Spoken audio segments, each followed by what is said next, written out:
I pledge my life and honor to the Night's Watch, for this night and all the nights to come.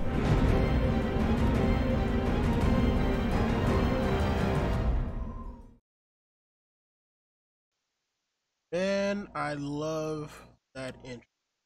Valor Morgulis, everybody's Hype Swatch is back again for another A Song of Ice and Fire epic reread. This one, number 32. And today we got a double header. We're actually doing 2 chapters from A Game of Thrones, taking it back to the beginning. And yeah, my name is Don Willie. And of course, I have the team with me as normal.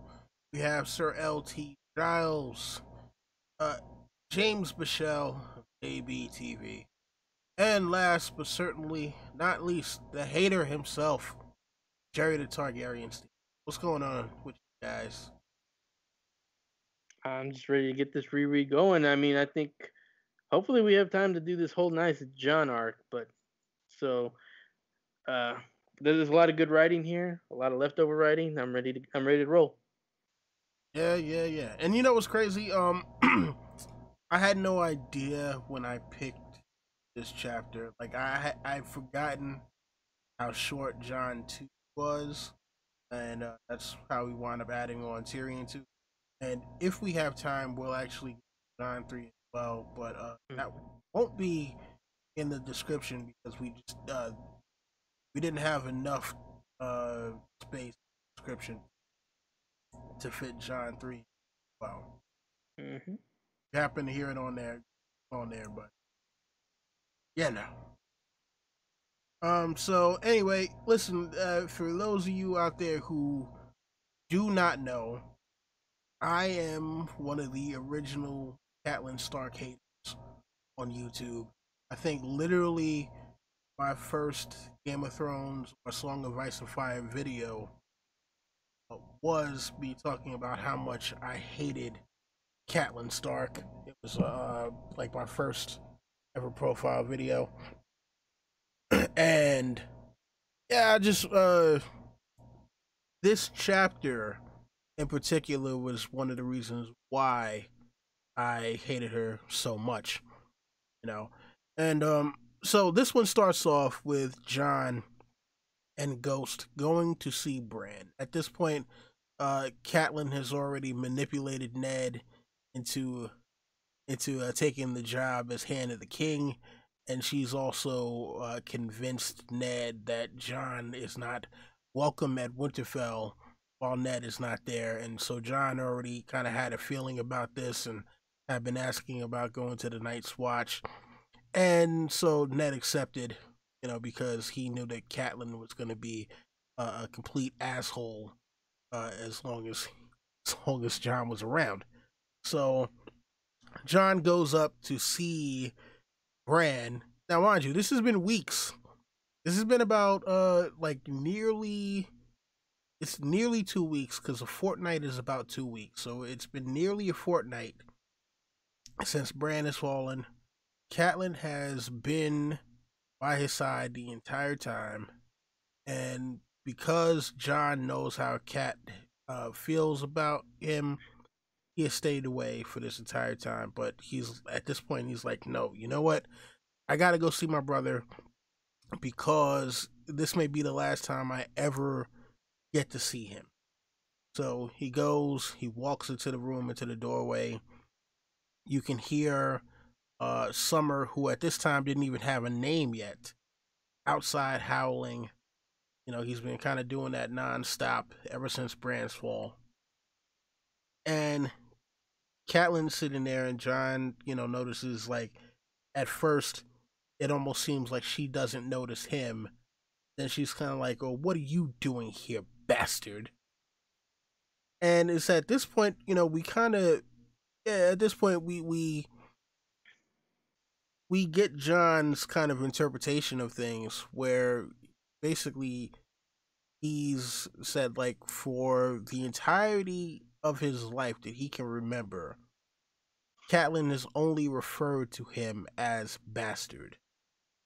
So I'm just like, I don't understand what kind of cruel human being, knowing the situation that Jon is in, just refuses to have any kind of humanity whatsoever, and refers to him as one of, what's considered one of the most derogatory things you could call a person in this particular society.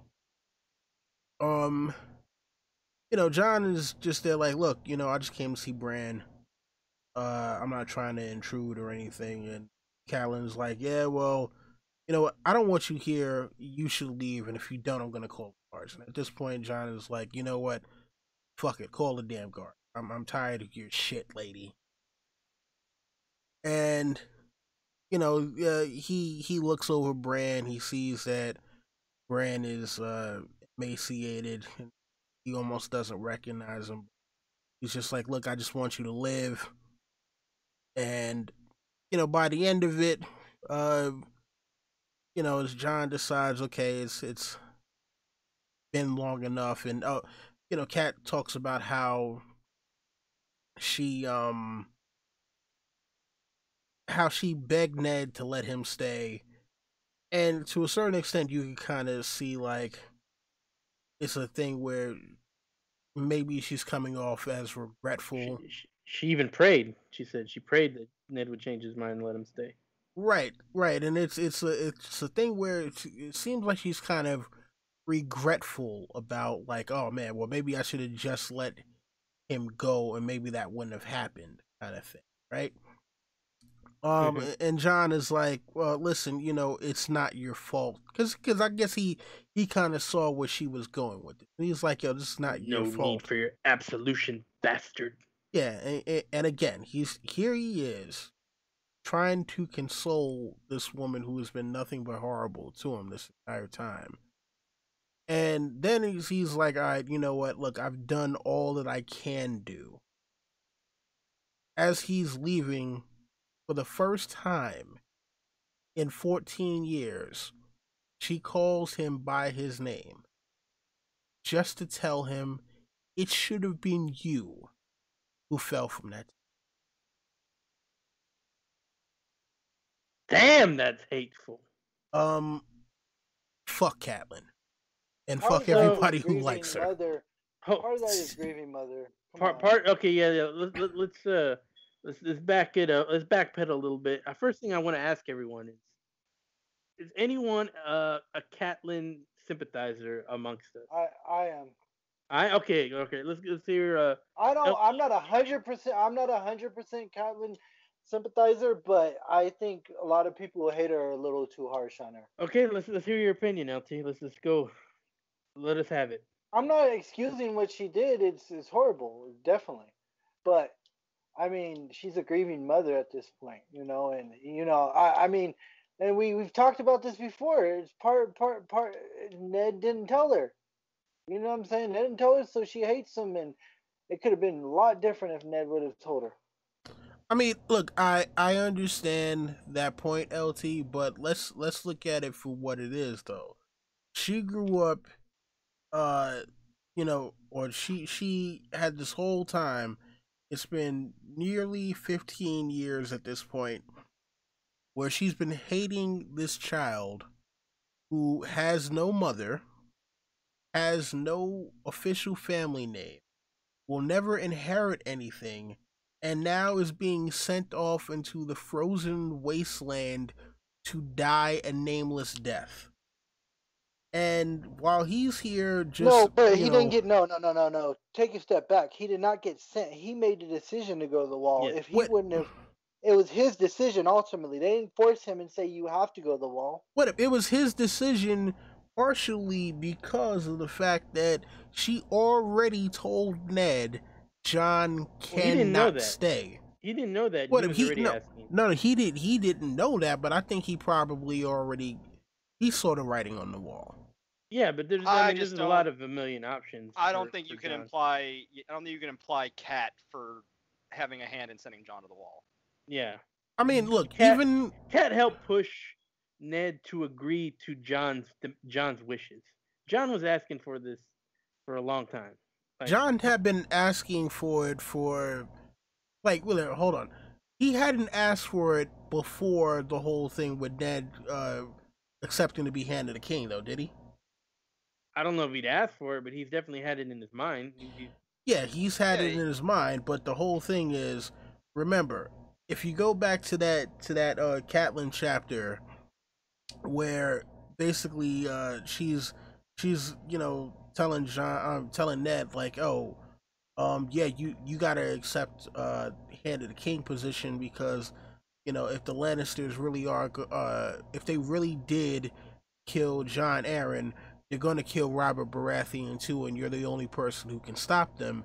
And as soon as Ned says, okay, fine, I'll do it, immediately she's like, oh yeah, and Jon's gotta go too. Immediately. Well, no. She said Jon goes with. She didn't say Jon goes to the wall. She said Jon goes with you. No, she said no. She didn't say Jon goes with you. She said Jon can't stay here. Yeah, he goes with you. He can't stay here. That's what she. There was numerous places. There was numerous places Jon could have gone. He could have gone to. He could have been to Last Hearth. He could have gone to Carhold. He could have gone to the Dreadfort. I mean, he could have been fostered. Yeah. He could have been fostered. Anywhere. He was only 14 when the series started. Mm-hmm. He didn't have to go to the wall. It was his decision. It was mainly. But I'm not excusing what Catelyn did. Yeah, she was mean. Very cool. This is my opinion. I'm rather ambivalent to Cat. I'm not a Cat hater. I'm not a Cat lover. Like, she's not going to appear on any top 30 character lists for mine or whatever. But at the same time, like, I do think that I think your bias is peeking in a little bit, Don. I think manipulating is a pretty strong word. I would say urge or kind of nudge him in that direction. But I think manipulating was a pretty strong word to use in that context. And obviously this is undefensible.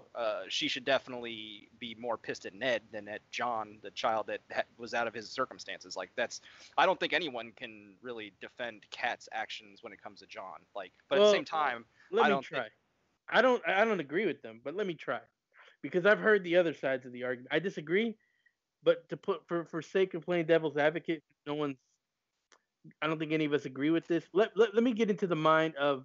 I say I'm Barristan Selmy and I believe in the traditions like a fucking idiot. So say I'm that kind of guy.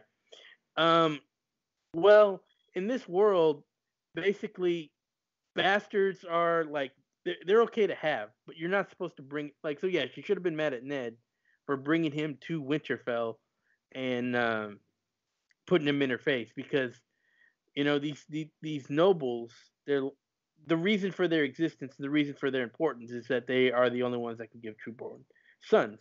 And she fears Jon not just because, my husband cheated on her. She fears for him because of her children possibly having conflict between, giving a bastard too much, it's like giving him an inch, they might try and take a mile. Like, we saw Ramsay try and do it with, he killed his brother. Now he's trying to be the heir of. Well, I would argue in that case that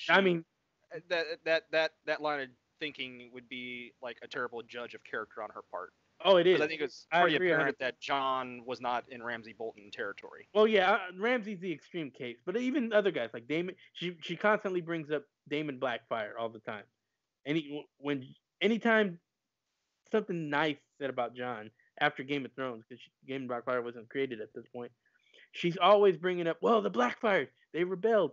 They could possibly, like, her family, her kids and her grandkids, she's thinking of them as possibly protecting them from war or any kind of conflict.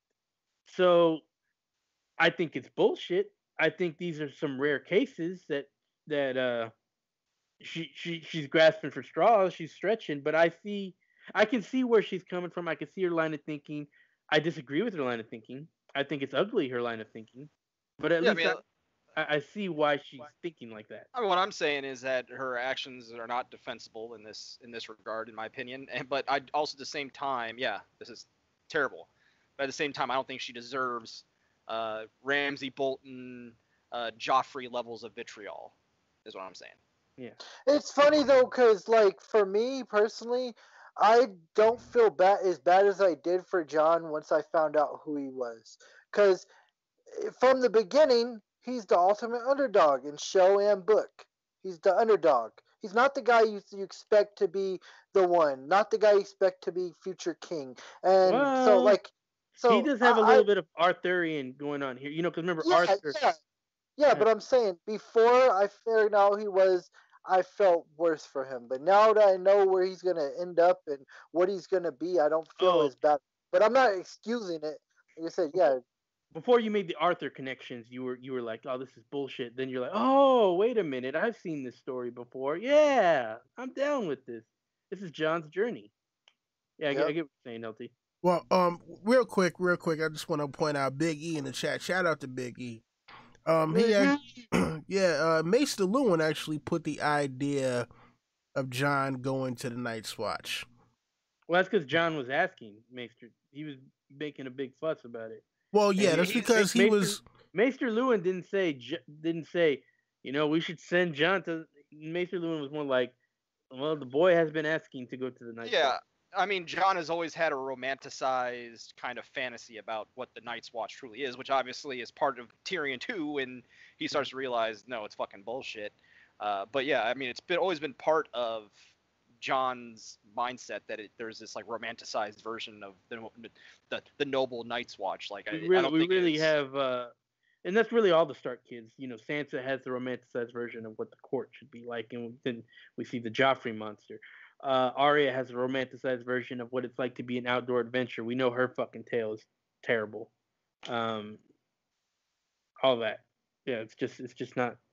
Everything has all these kids have a romanticized version of whatever their journey is, and it's just not that.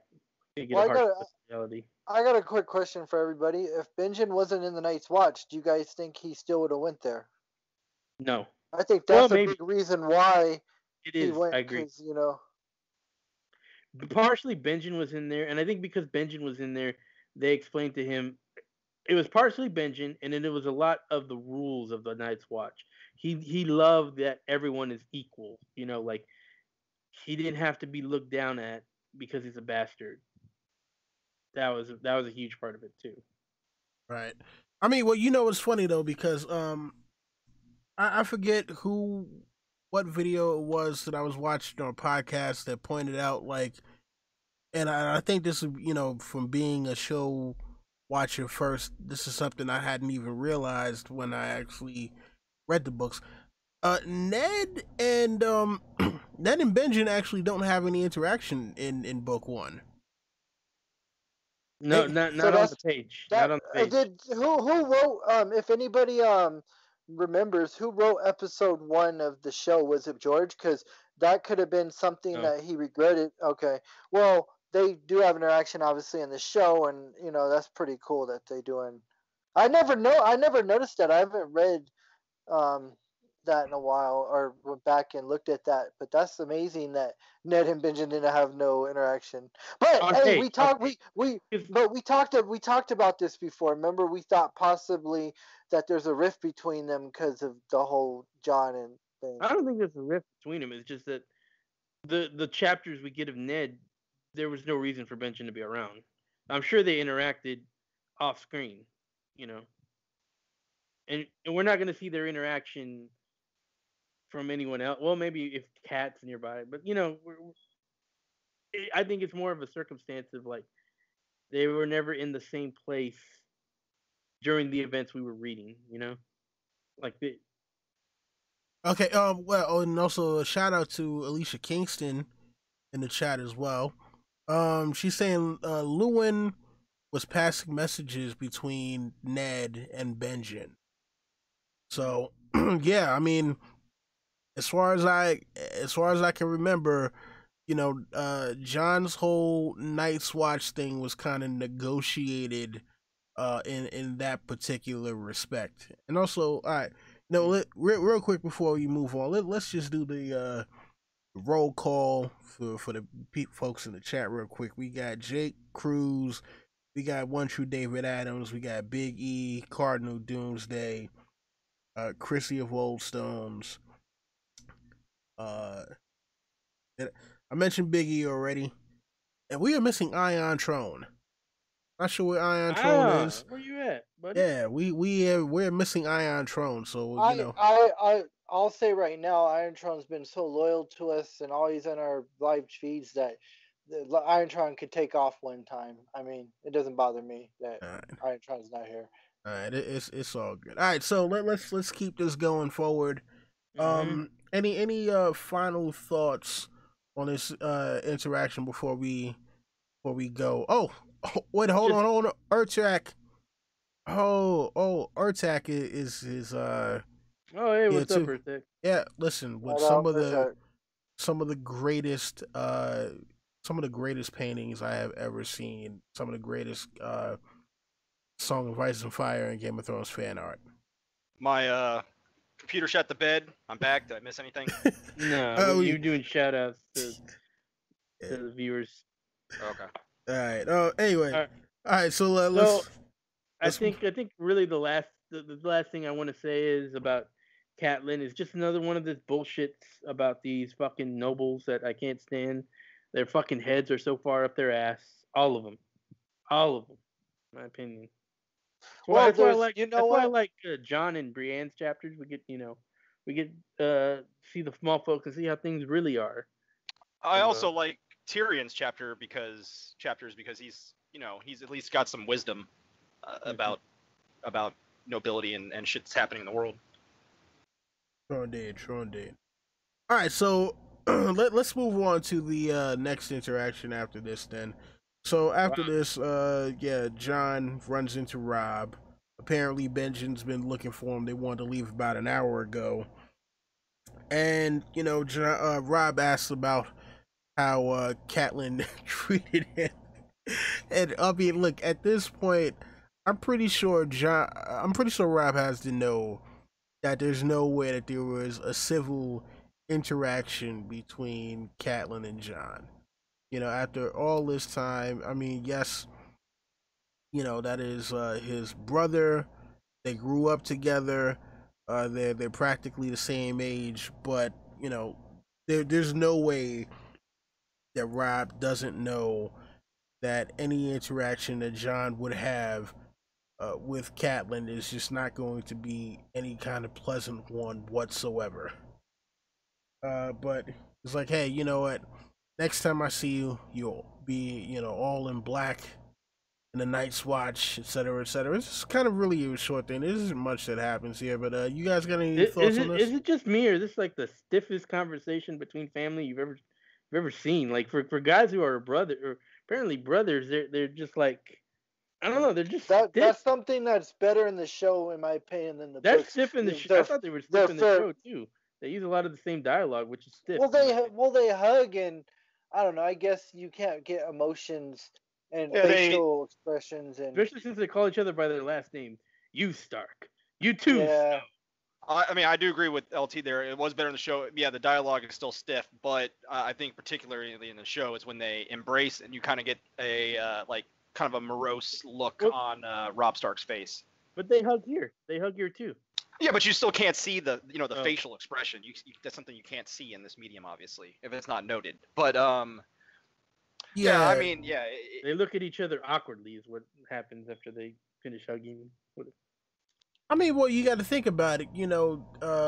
As far as they know, this is going to be like one of the last times they see each other for a long time, at least, right? And the next time, if Jon is allowed to make visits, like Benjen does periodically, you know, if anything, Robb would be now Lord Stark. He wouldn't just be his brother Robb. He'd be, acting Lord of Winterfell, and Jon would be, in his own mind, he would be a Ranger of the Night's Watch, and I'm pretty sure they're probably both thinking that their dynamic would be a lot different, and this is the last time they will be get to see each other as brothers. I think, yeah, but that's my point. I think they're trying to act like they already are adults, and they're trying to be tough, like Leafy Kingston says. I don't think they're trying. It's just stiff, like I said. They're trying to be like, saying bye to your boss or something. Yeah, But at the same time, I mean, I do think that we know that there's underlying affection between the two, and yes, we know that they love each other essentially. But obviously this is probably even. I mean, obviously we know that Jon and Arya are even closer. But I would say that this one is even more on a reread, more bittersweet, because at least we know there's still potential of Jon and Arya seeing each other, where we know that there is no potential of Jon and Robb seeing each other. So it is more bittersweet knowing that this is indeed their last interaction. You Starks are hard to kill. They'll see each other in Valhalla.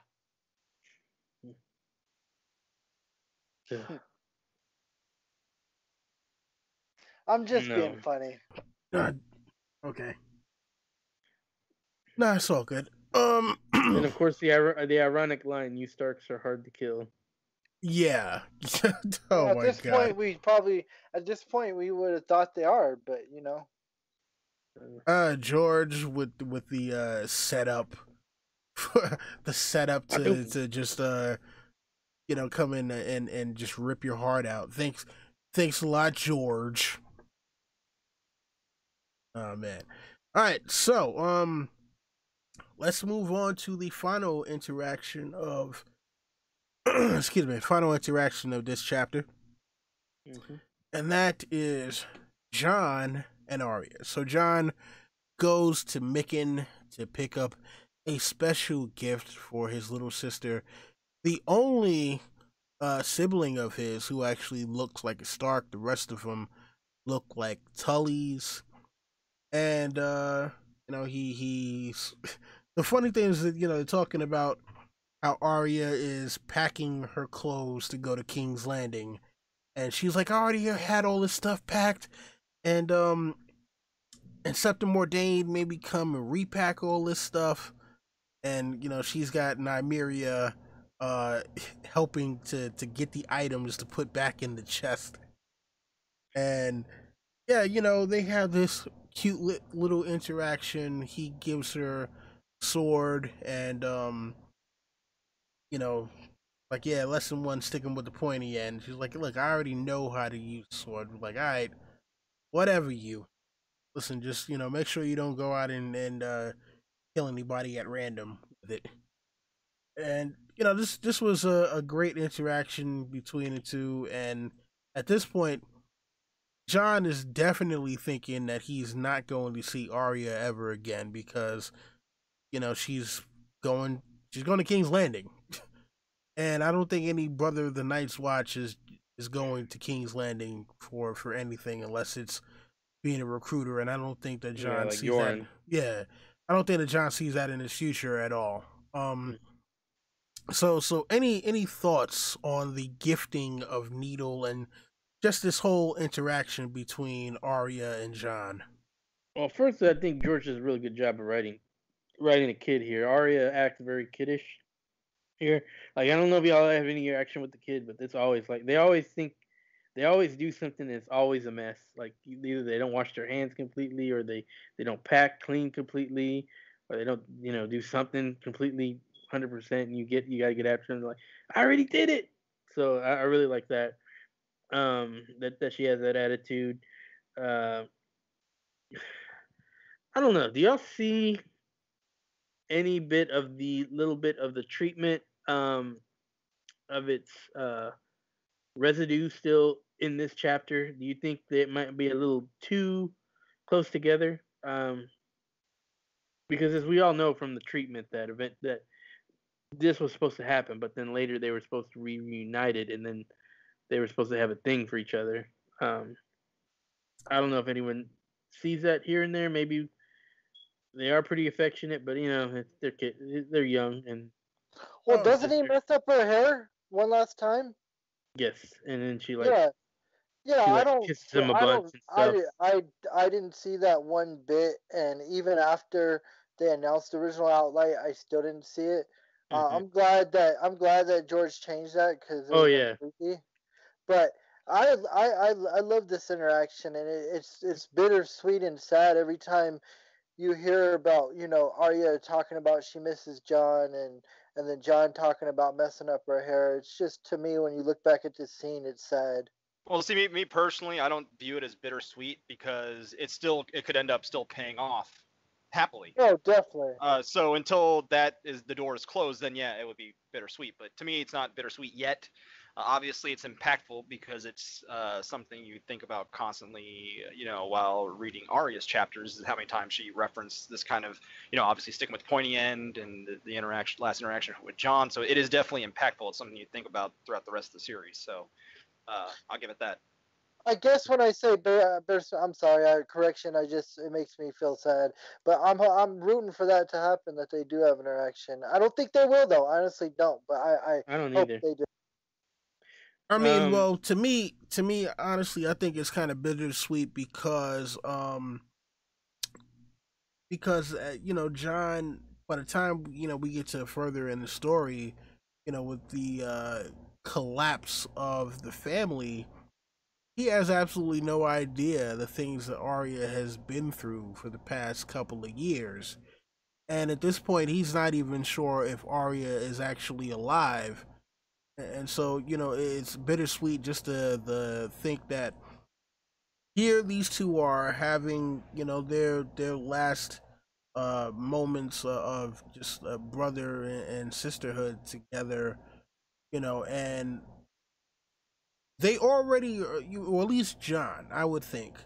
I don't know if Arya had thought this far ahead, but I think that Jon kind of already knew, like, I'm not gonna, ever see her again, and that's part of the reason why he gave her needle, because it's like, look, she's only 10 years old. By the time she gets to be my age or even older, she'll have gone off and lived an entirely different, more privileged life. And, at least I want her to, have something to remember me by, for when I'm off in the wild, frozen wasteland of the North. And, so after the whole incidents that have happened, Ned being branded a traitor and executed, and, Sansa being held hostage by the Lannisters, and then after that, it's like, okay, well where's Arya? And then when he actually gets some news of Arya, it's not even the real one. He still doesn't even know that yet. So yeah, it's that's why I consider it to be bittersweet. It's also And like the way, I was gonna sorry, say. Also, remember this is the one thing also that Arya has refused to give up of her identity when when the kindly man says she must get rid of all. This is the one possession she's like, no, I'm not. I'm keeping the needle. It's her one link still to her old self that she refuses to break. yeah, Oh, I don't see them having an interaction because, I mean, I don't know. I hope that maybe Jerry's right. Maybe it'll be 9 books instead of 8, and then we will see them have an interaction. But it would make a great story. Like you said, he has no idea what she's been through for her to tell Jon about all the things she's gone through. But hey, we have hope because I mean, I know a lot of us hate the show, but I mean, they did they George had to tell them something, and they might all, not all, but Sansa, Arya, and Jon might end up in Winterfell like in the show. I mean, who knows? I think it's going to 8 or 9 books, and I still don't think they're going to get an interaction. But speaking of interaction, does anyone notice about the wolves here? Like Nymeria was all up and running, helping Arya, grabbing stuff for her. Ghost comes in, and then she just kind of freezes. I mean, we find out later that the dire wolves can kind of telepathically talk to each other even across great distances, but Ghost never talks. Ghost is the one guy who's like, nah, I don't talk. So I don't know. This was kind of weird to me. I don't know what it means. It's because plot twist. Ghost is a silent sister. Anyone have any thoughts on the interaction there with the two wolves? I I mean, there's something there, but I don't know what. Yeah, I'm at a loss, and we'll get more. We'll get to more about Ghost in a minute, especially Tyrion's chapter. I got nothing, James. No, I don't. I don't really have anything on that. Okay. All right. Do we want to move on to our? Oh wait. You know what? Before we do, um, anyone notice how kind of abruptly this chapter ends? Like A lot going. of them are abrupt. That's not that. That's not a Yeah. It just seemed. I don't know. uncommon thing. It seemed. I don't know. Something about the ending to me. It didn't feel like an ending. It was like, oh, this is something he'll laugh about all the way to the wall or something like that. And it was just like, I will say, going back through these Game of Thrones chapters, that George definitely wrote them a lot shorter. So it might have just been like George was conscious in his mind, like, I want to make this shorter, because he never has chapters in the later books that are only 5 pages, and he has a lot of chapters in Game of Thrones that are short like that. So it might have just been a writing choice early on for George. Don't forget, he'd been writing TV and writing short stories. It'd been I think 13 years before he had actually written a novel at the time of writing Game of Thrones. Armageddon Rag was his last novel between that and before Game of Thrones. okay, here's what it is. All right, you guys want to move on to our next chapter in this doubleheader? Yes, let's go to Tyrion. All right, so Tyrion 2. This is Tyrion, Jon, Ghost, and Benjen, and some other nameless folks on their way to the wall. And this is all Tyrion's perspective. So apparently the journey to the wall takes a few weeks. Tyrion, and it says, Tyrion looked at the map, but he's like, but hey, let's not forget that via dragon you can get from Dragonstone to above the wall in like 20 minutes. Stop. And the marathon runner of Gendry could run from what is that? Eastwatch by Sea to where? to the land. No, he ran from like the fucking. Yeah, he ran from the land to. Oh God! Well, no. Like from the winter to Eastwatch by the Sea in under 20 minutes. Oh God! Yeah, pretty much. I thought we were gonna leave that out of here. Gendry's like, forget Usain Bolt, Gendry. Oh my God! Yeah, Littlefinger Travel Services, man. I'm telling you, he ran through a portal. Mm-hmm. All right. So anyway, Tyrion, is looking at the map, but he's noticing the map is one thing, and then actually having to take this journey is another. And he's noticing the massive difference, traveling north of Winterfell versus being south of Winterfell. There are barely any villages. There are no cities.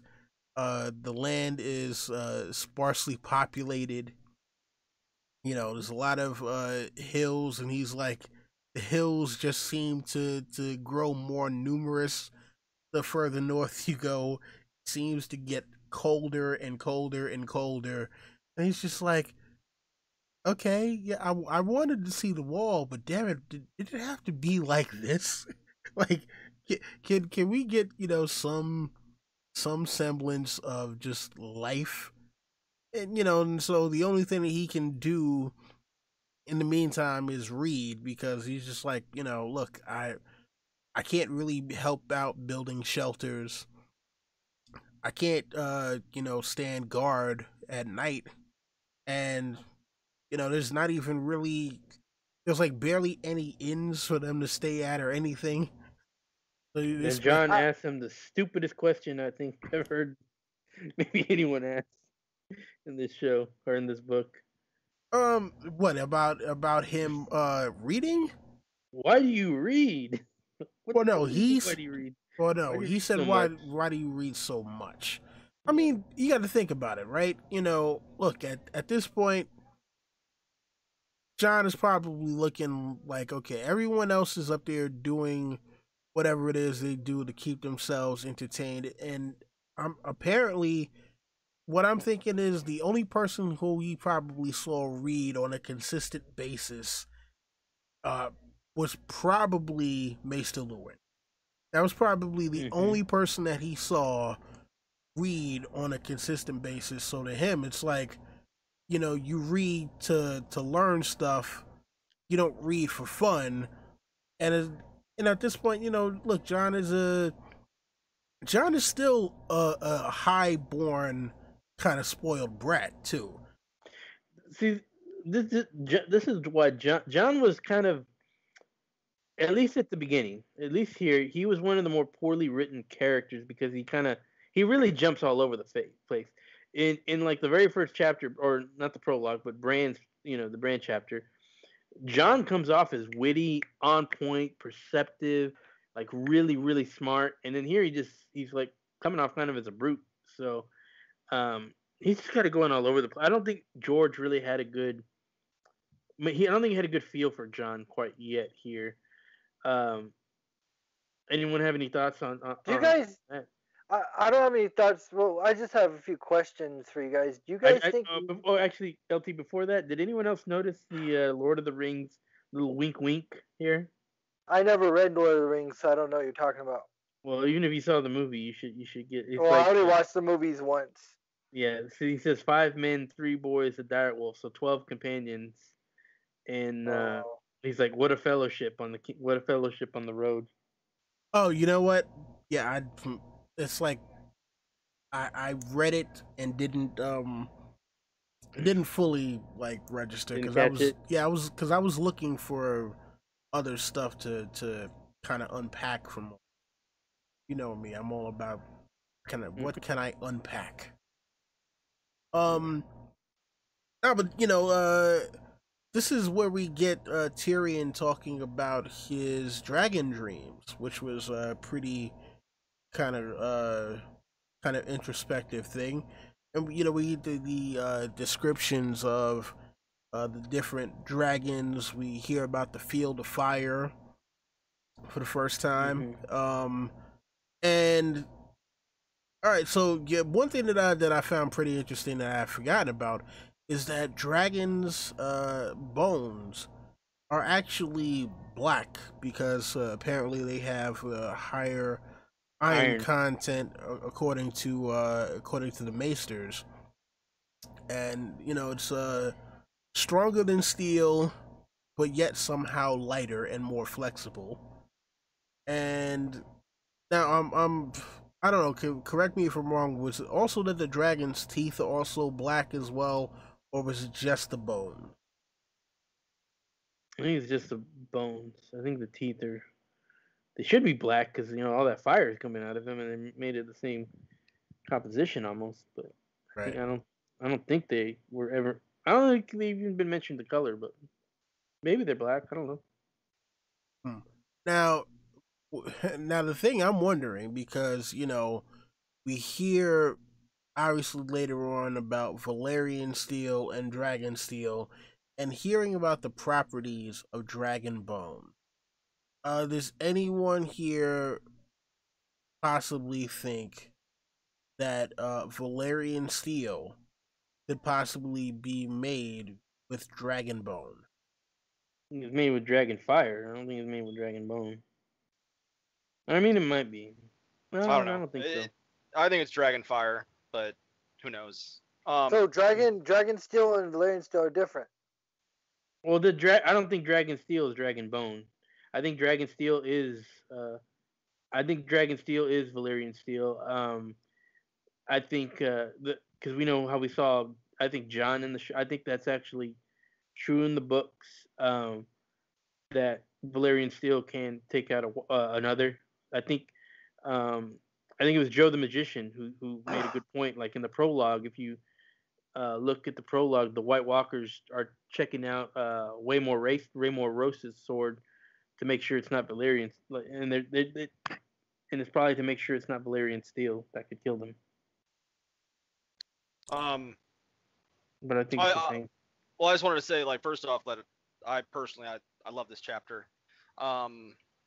It was, most people actually think that, since I generally defend Stannis, that Stannis is my favorite character, but Tyrion is actually my favorite character, and this is the chapter that really kind of made him pop for me first, because one, his intelligence, like the beginning part of this chapter where I just love his defiant attitude. Like, he knows that, yeah, Benjen was like salty about him coming, and like Benjen thinks that he's a wuss, and he's because one, he's a Lannister, two, he's an imp, and even though in his mind he's like, yeah. He's like, yeah, this fucking sucks. Like, this trip sucks. But at the same time, I'm going to keep my head high. I'm not going to say shit because I'm going to spit in his face with my defiance. I love that aspect of Tyrion. Getting to the, and also I find no respect is what Tyrion gets. He just gets no respect here. Yeah, and there's a couple of ironic things that are said in this chapter. One, obviously the fact when he's talking about dragons, how they were the last of the Targaryen dragons, perhaps the last dragons anywhere, and they had not lived very long. It's like, yeah, obviously, like, this is like the first bit of foreshadowing, like, that dragons are coming. Dragons are gone, but yeah, that they're coming. And I think that this bit is definitely really good history and world building. The fact that we're learning for the first time about Balerion and Vhagar, and the sheer size of Balerion, because we have the scope. Yeah, he's the biggest one. Meraxi's the second biggest, and then Vhagar. Yeah, and so this whole bit is good, but I do think that imagine if Meraxes wouldn't have been killed by the Dornish, then Maegor might have never happened, because they would have had Vhagar. No, they would. Never mind. I was just thinking they would have had Meraxes, but Maegor would have still had Balerion. I don't know. They're all a lot smaller than Balerion. The dragon information in this is all good, but to me the best part of this chapter is the stuff coming up between Jon and Tyrion. But I'll let you get there. So, do you guys think, questions I have for you about Tyrion. So, do you guys think, that Tywin was proud, at least a little bit? I mean, we know it takes a lot to impress Tywin, but do you guys think, because I mean, he thinks he's just this lustful beast, but he actually went to the wall, and you know why he's going to the wall, to learn, and and to like because even Jaime and Cersei thought it was foolish that he was going to the wall, and then two, do you guys think Pycelle was the one that taught Tyrion how to read, because he was the maester, right? And he probably delivered it. No, never mind. No, Pycelle wasn't the maester. He was the Grand Maester. No, I know. I just thought about it. It was a different maester from Cassidy Rock. Answering your number one, no, I don't think Tywin was proud. I don't think he gave two flying fucks. I won't say he was. I will say he wasn't proud, but I won't say he didn't give two flying fucks. He probably was like, good. He can't embarrass me somewhere else. So fuck. But yeah, that would have been his attitude. I do think good. He's like, good. He's not embarrassing me. I do think that the interesting thing in retrospect is, obviously there's the whole debate about secret Targaryens and Tyrion, whether he's the true son, because some people believe he's the true son of Tywin, or the other two are the secret Targaryen. But you do have these Tyrion having dragon dreams and dreaming of his family being set on fire, which would be kind of Targaryen-esque. So it's interesting, the whole like which side. Like, when it comes to the secret Targaryens, I really don't know what to think. But it is interesting how that it's Tyrion is the one with the dragon dreams and the dreams of his family burning. So I don't know. Chimera. I think Tywin's. I know you guys think I'm crazy for saying this, but I think Tywin's got a little bit of love for Tyrion. He wouldn't have made him hand in book 2 and season 2. I think he has a little. I know. I'm not saying. I think he's got a little bit of love for Tyrion, a little bit. I don't think so. I think that was more of a by default. Like, okay, who's a Lannister I could make hand? Oh no, fuck Tyrion. No, so you do it for now. Now, you know what I found that was really kind of funny though, when Tyrion talks about him having the dreams of him with the dragon and his family burning, and Jon is like giving him his horrified look, and Tyrion is like, "Oh, come on, man, don't stare at me like that. I know you've thought about burning your family too, especially that Catelyn." He knew, man. He knew, and he makes good points too. He makes, like, about Catelyn. He makes a good point about Jon, or about Robb. It's like, yeah, it's easy to be nice to you when you're the one getting everything. Mm. The real one, I think it shows real. I mean, he did have a little bit of jealousy of Jon. He always wanted ice for himself, which is understandable. But Jon was generally real supportive of Rob. I'm not so sure if the roles were reversed, it would have been the same. So. Okay, well, how are we feeling about the introduction of the other members of the Night's Watch? You get urine. Before we get to that, how glad are y'all that Tyrion took these books and they managed to survive the fucking stupid ass Joffrey cat's paw fire. Oh, that's amazing. But was one of the books okay? The one that he gave Joffrey at his and Joffrey tore up with the sword. It's not one of these books, right? No. Okay. These are books about dragons. Yeah. Yeah, he went and took the books about dragons. Speaking of which, where are the books? I don't even know where they are anymore. Probably somewhere in King's Landing, I would assume. Are they? Okay, because remember, Tyrion went to the wall. He would have took the books back with them, but on his way back, Catelyn took him prisoner. So he went up to the Vale. Like, did he keep them? No, remember he went to Winterfell first. Oh, he might have given them back. Yeah, he might have given the books back. So then they're probably gone now. Because Ramsay probably burnt them. Fuck. God damn it. I mean, but we're still not 100% sure. So I mean, we'll see. It'll be interesting. I'm pretty sure that's something that will come up at some point because I can't see George leaving something like that a chance to chance. Yeah. I mean, those are. It says that they might be at the wall. I don't think they're at the wall. That's a little bit of too much no respect for like hey, let me take your books. Oops, left them at the wall. Like I don't think he's gonna do that. I think Tyrion has a little bit more respect than that to do that. Right. I mean, I don't know. We'll see what happens when it comes to that. But maybe he's gonna get to Winterfell and Ramsay's gonna be like, "You got a big fine. I'm gonna need 90 dragons for that fine." Oh man, but all right. So yeah, any feelings about the introduction of like urine and just I'm what is it? What is it? Urine?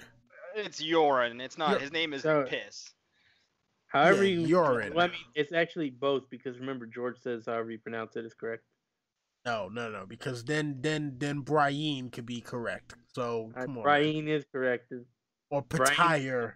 Brian the criminal.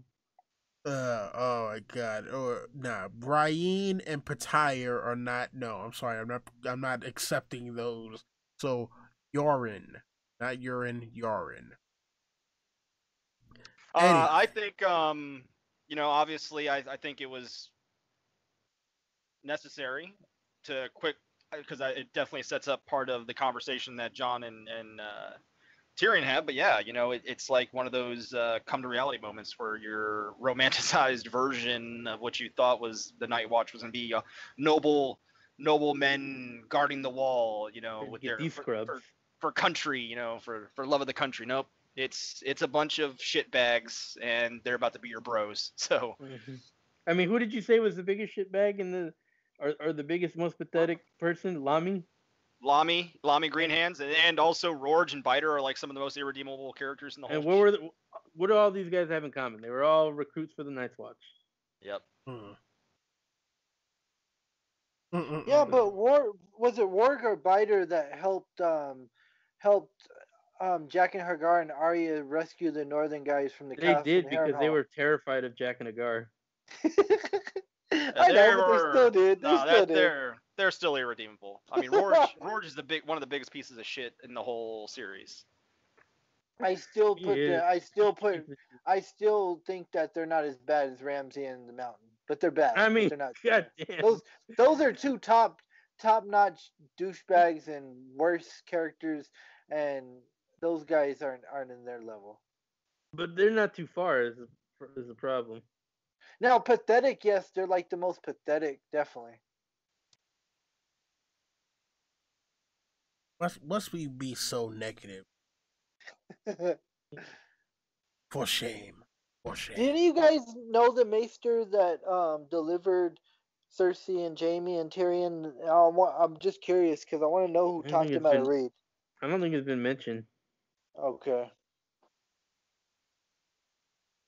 Yeah, I don't think. I mean, there's a lot of Maesters that they don't talk about, honestly speaking. But then again, didn't it like? I know they grew up in Castle Rock, but they also were in King's Landing at one point because Tywin was hand a lot, right? Yeah, but Tywin was hand before Tyrion was born. Yeah. No, but I'm talking about Jaime and Cersei. So they were in King's Landing a lot. Maester Pycelle could have taught Jaime and Cersei how to read. Yeah, I mean it's maybe, possible. but it's one of those things that we'll never know.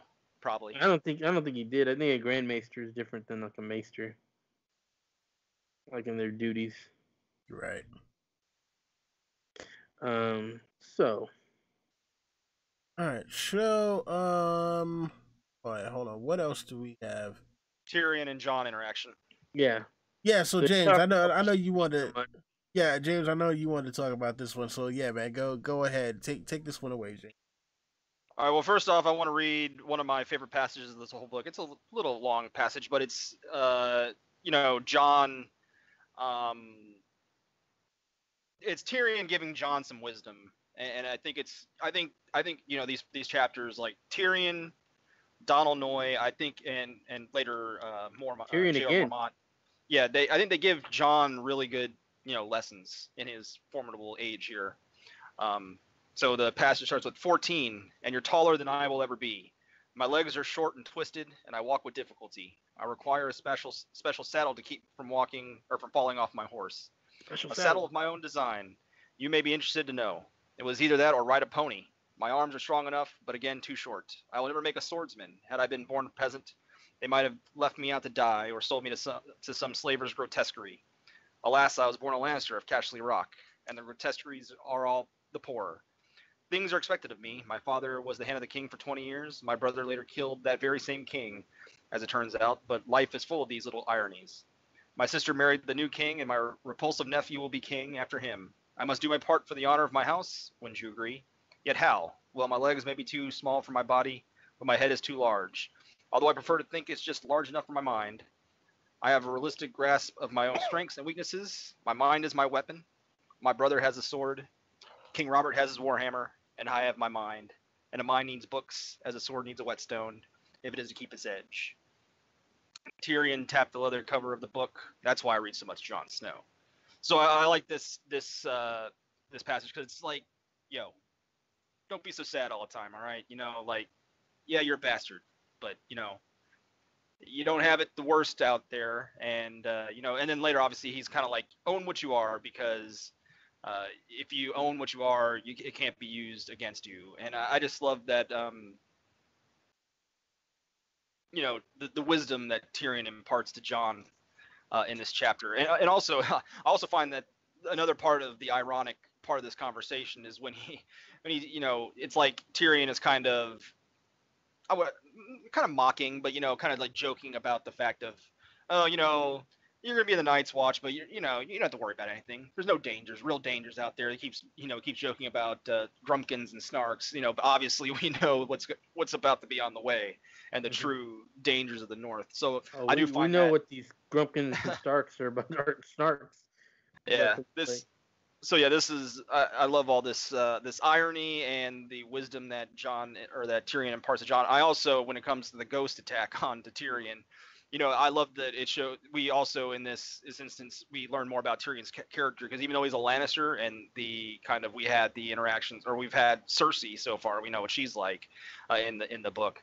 Even though I do believe that this is before the whole Cersei and Nymeria biting Joffrey incident and having Lady being killed for it, we see the dichotomy of Tyrion and Cersei of how they handled a wolf attack. Because Tyrion, he's a fucking Lannister.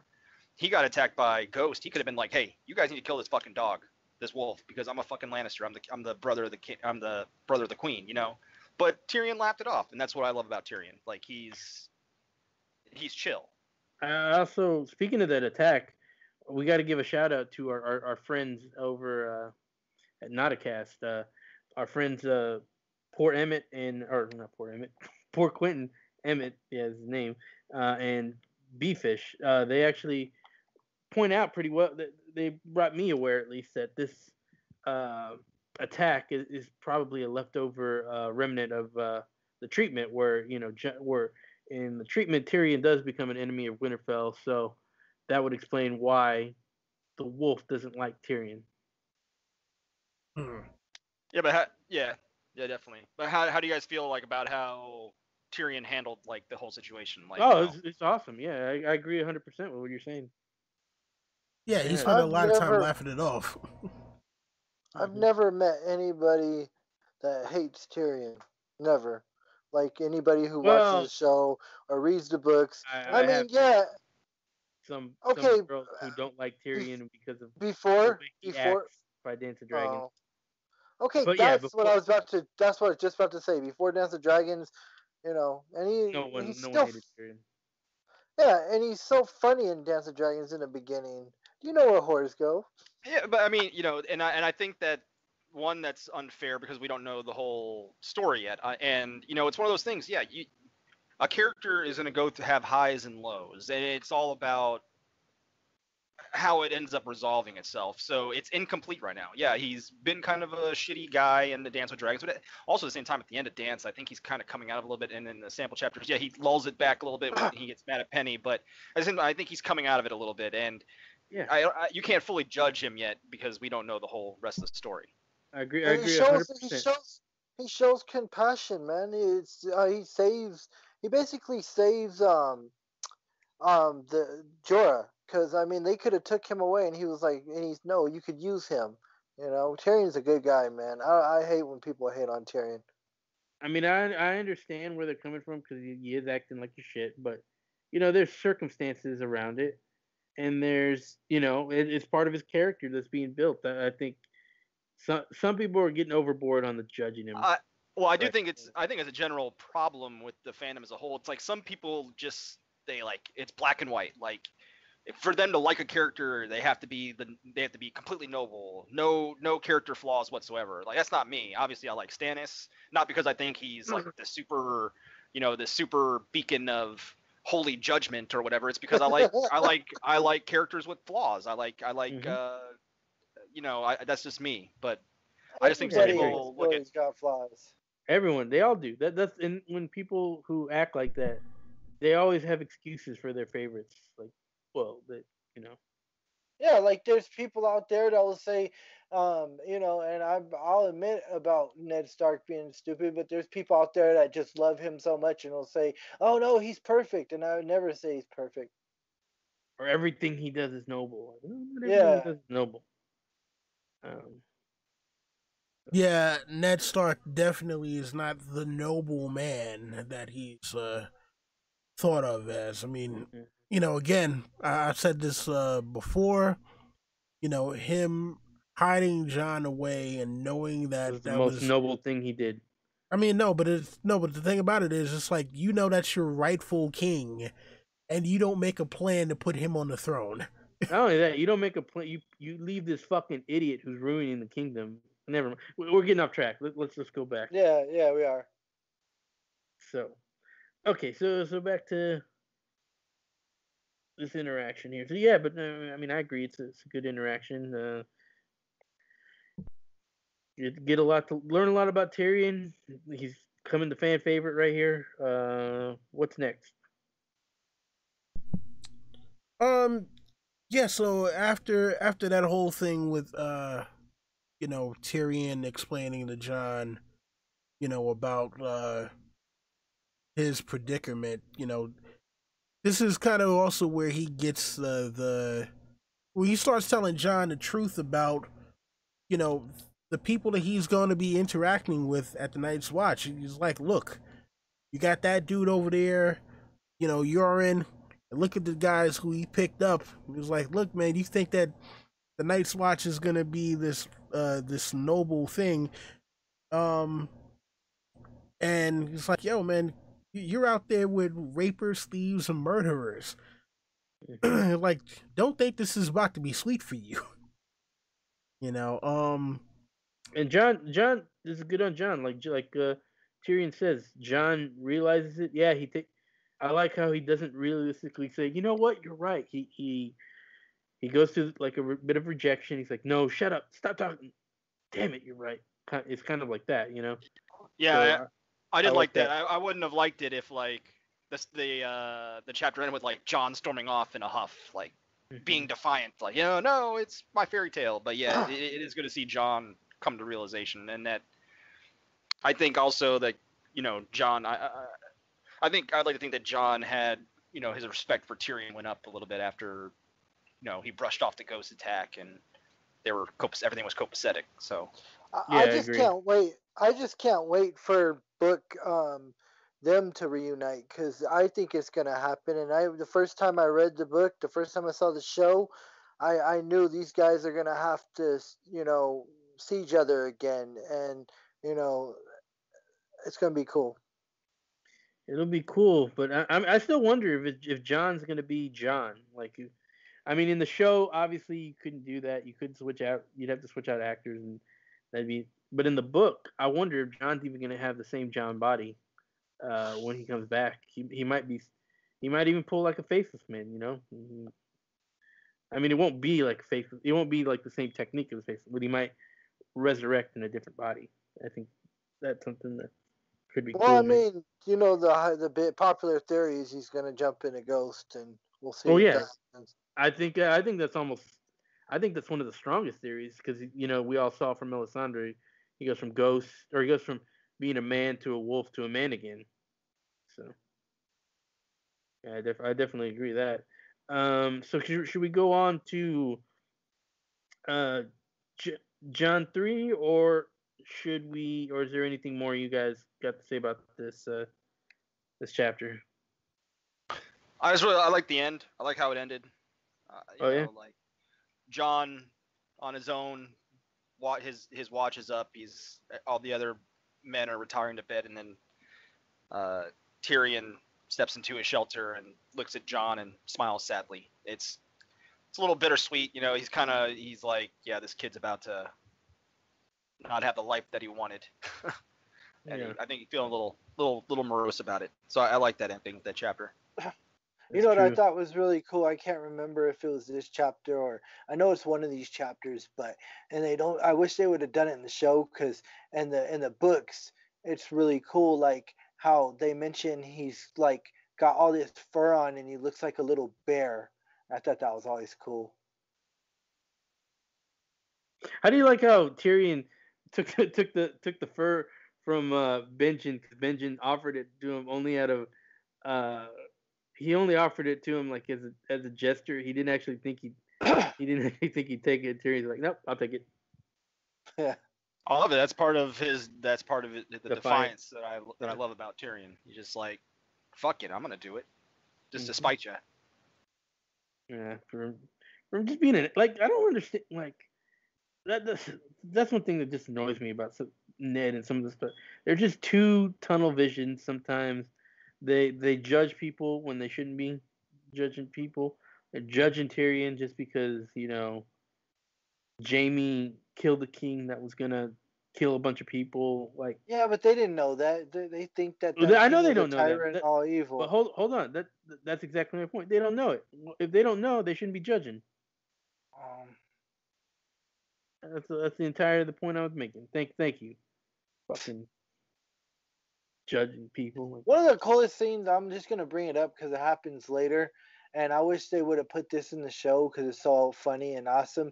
Is when Jon gets the news that Bran is alive, that he's woken up from Tyrion, and Tyrion he picks him up and swings him around like he's a little kid. That would have been so funny in the show. speaking of which, does anyone have any more to say about this chapter before we get to Jon 3? Because all right, Nah, I'm good. Let's do it. so go to Jon 3. The courtyards fighting. doing some training, hearts on fire, strong desire. So yeah, this one we get the introduction to Pip, Gren, and Alistair Thorne. Yeah, this is the introduction to Pip, Gren, and Alistair Thorne in Jon 3. Yeah, so it's pretty much a, Jon, they're having the, little fighting. Jon's kicking everyone's ass. He whacks Gren in the hand. Gren's pissed off. He's like, "Bastard broke my wrist," and he's like, "Yeah, if it was real swords, he would have hamstrung you, opened your skull, and cut off your hand." Yeah, he's just basically kicking everyone's ass. You know, it's the crazy thing though, because okay, so this is the introduction of Jon kind of being in the Night's Watch. It wasn't really a transition point. It wasn't a thing of, okay, Jon makes it to the wall, and then, Good. They didn't really need that. That would have just been a lot of fluff.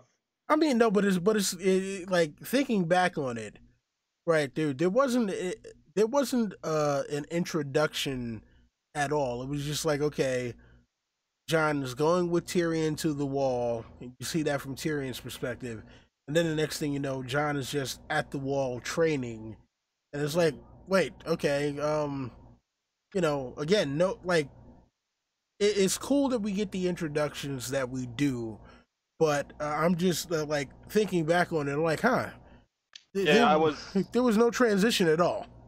I was actually going to bring that up. How, like, was this the first time that we're just getting introduced to the Night Watch? Was there like a Tyrion chapter right before this where like they're coming in? But yeah, it is kind of abrupt. But I don't hate it. Yeah. Okay, go ahead. Yeah, so I mean, basically, he's kicking their ass. They're pissed off. They're like, "This fucking bastard! He's beating our ass. He's embarrassing us." Thorne, he thinks he's fucking Emery. From Emery, whatever. From Full Metal Jacket. He thinks he's hot shit like that. Arlie Ermy. There you go. He thinks he's that. He's it's everyone's teaching everyone. We get we meet a few people. We meet Darren, we meet Pip, we meet we meet Halder, Gren. Actually we met Gren in the last one, didn't we? Didn't Gren come up with him? Sharon. I don't think Gren didn't come up with him. Nah. This is the first time getting Gren. Okay. Let's see. So, and then that Jon, even though him and Tyrion had an understanding, he's still being hit with a big dose of reality. He's like, man, look at these fucking scrubs that I'm stuck with up here. No, they all hate me. They all suck. The only one who told me the truth about this was Tyrion. Ned didn't even tell me about this. He let me come up here thinking that, believing in my fairy tales. How dare he? So what do y'all think about Jon's little perspective that he's got going on right now? Yeah. Well, I mean, obviously, it's you got to obviously have some conflict, some inner conflict, and this is the mopey phase before Jon eventually gets out of the funk and befriends Gren and Pip, and never befriends Alistair Thorne, obviously, but to me, it's just necessary. It's necessary in drama where you have to have conflict, and this is part of Jon's inner struggle. And obviously, you immediately come to the conclusion that Alistair Thorne, in his initial reaction, and then of course throughout this whole chapter, you learn that Alistair Thorne is going to be a piece of shit for for Jon. The proverbial pun intended thorn in Jon's side, but yeah. Hey, I didn't even think about that. That's a great connection. Proverbial thorn. I mean, well, you know what though? At the end of the day, Jon got duped. He got bamboozled, run amok, led astray. He didn't land on the wall. The wall landed on him. You forgot one. You forgot hoodwinked. Yeah, hoodwinked, bamboozled, run amok, led astray, all of that stuff, man. Yeah, Yeah, also he's been acting a bit of like a brat nepotist when he's come up here. He's been bugging Benjen start left and right. Let me do this. Let me do that. Let me go. And Benjen's like, dude, you don't get special treatment up here just because you got Stark blood, bro. I think you were right. I think George didn't have the greatest grasp at the moment. He does kind of come off as whiny, but like I said, that's obviously. I mean, I know some people don't like Jon. I like Jon, but in these early chapters, it definitely wasn't his greatest moments. Yeah. I mean, but let's look at it though. I mean, if you think about it, right, when it comes to Jon, he's an aristocrat's son. He's going to be a brat to a certain extent.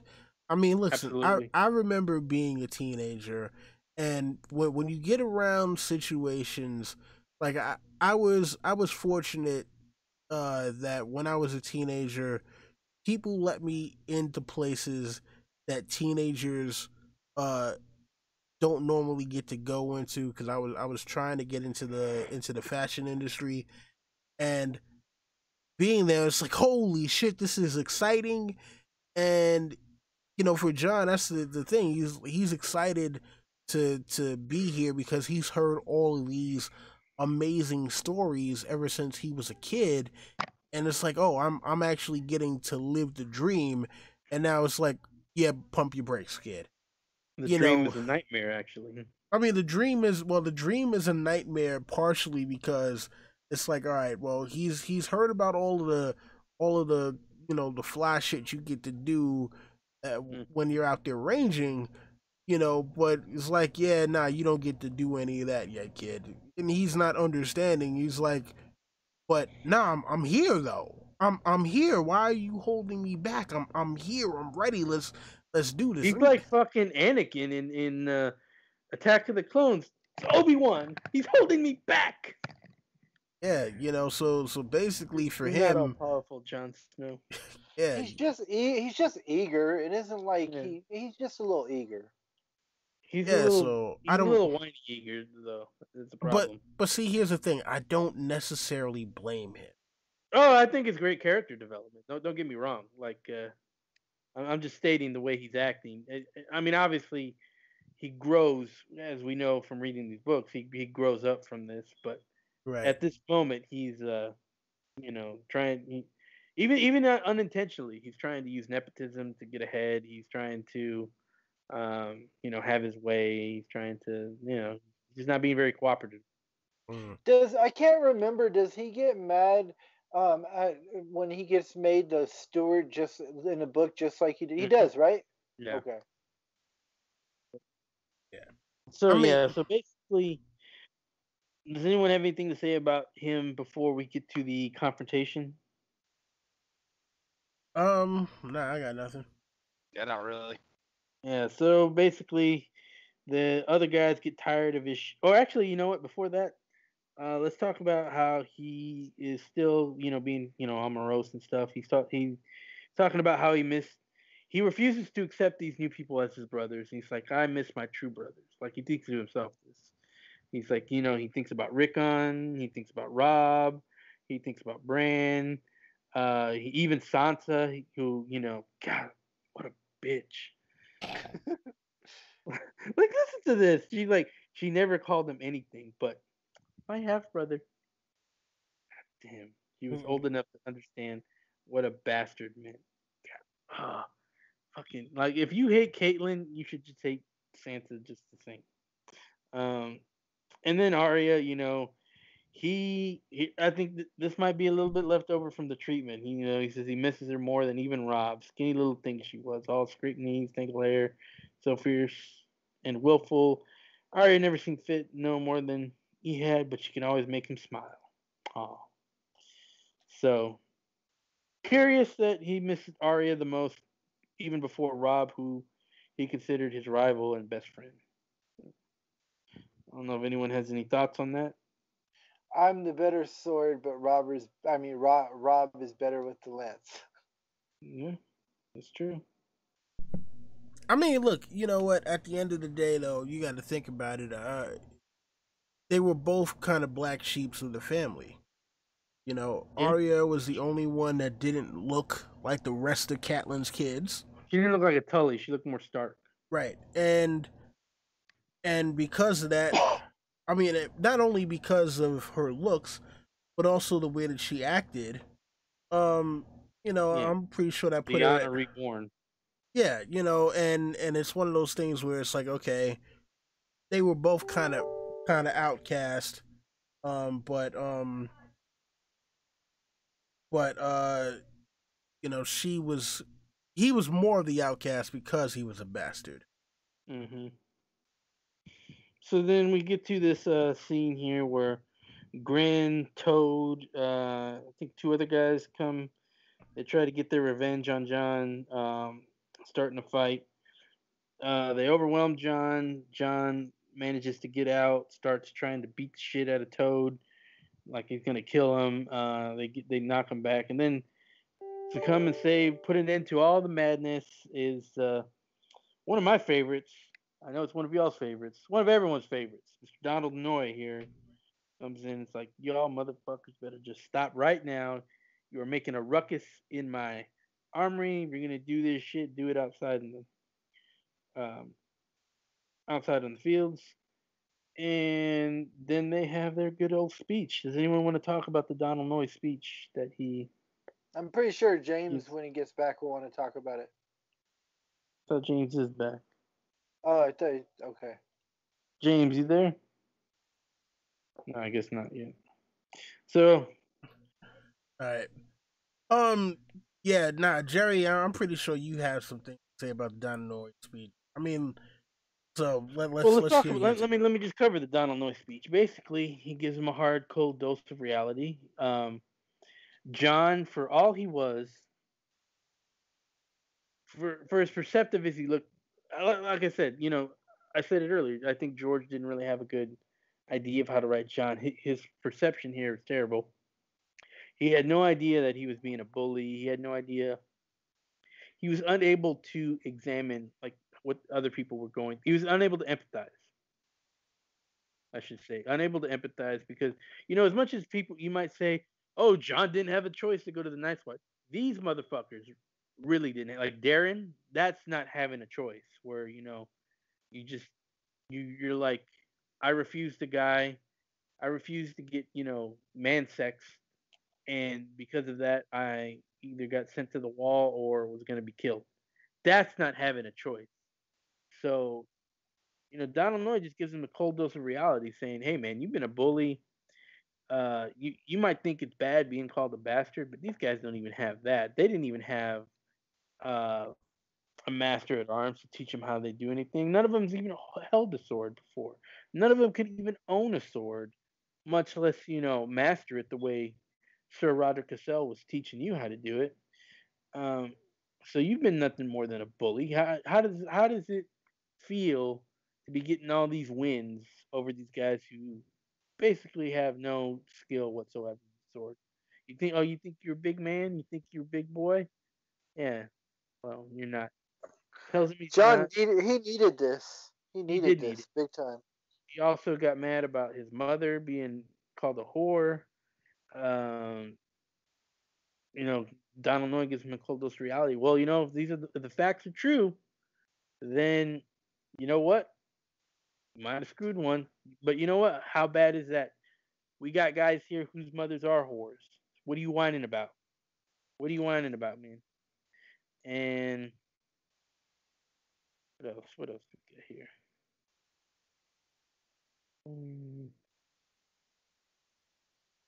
Oh yeah, and then we find out a little bit about backstory on Donald Noy. He's another one who's not had it well. Like he used to have some respect. He used to be the Baratheon blacksmith, the way Micken was the blacksmith for Winterfell. He was a blacksmith for Swords End. He's one who made the Warhammer for Robert that he still carries, the one he used during Robert's Rebellion.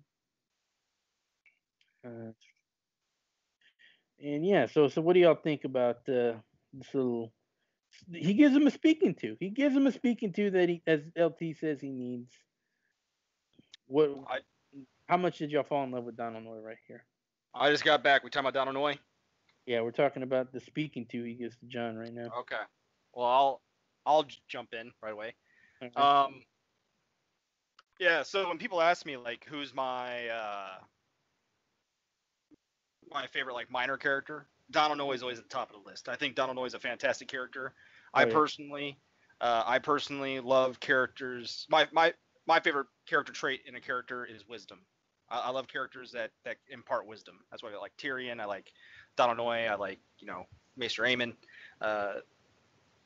And yeah, it's Jon needed it. He needed someone to be stern with him and tell him like, look, this is how shit works, and you're gonna have to fucking deal with it, or you're gonna get your neck slit. It's almost like going to a prison and like one guy pulls you to the side and be like, look, yo, you gotta fucking get with the program or you're gonna get got. So it's kind of like that. And then I like how it was given to Tyrion in the show, but he's given the perspective of the other people. He's like saying like, look, this is how you think you're hot shit, but you got to put yourself in the eyes of others. You got to have empathy. And I think that's one of the biggest takeaway and lesson to be learned from Donald Noy to Jon Snow here is like, and especially this is part of the things that is going to craft Jon into being a good leader. Is to me a good leader needs to have empathy. If you don't have empathy, you cannot be a good leader. And that's 100% there. That's what Donald Noy is imparting onto Jon. Don Willie, LT. LT, you go first.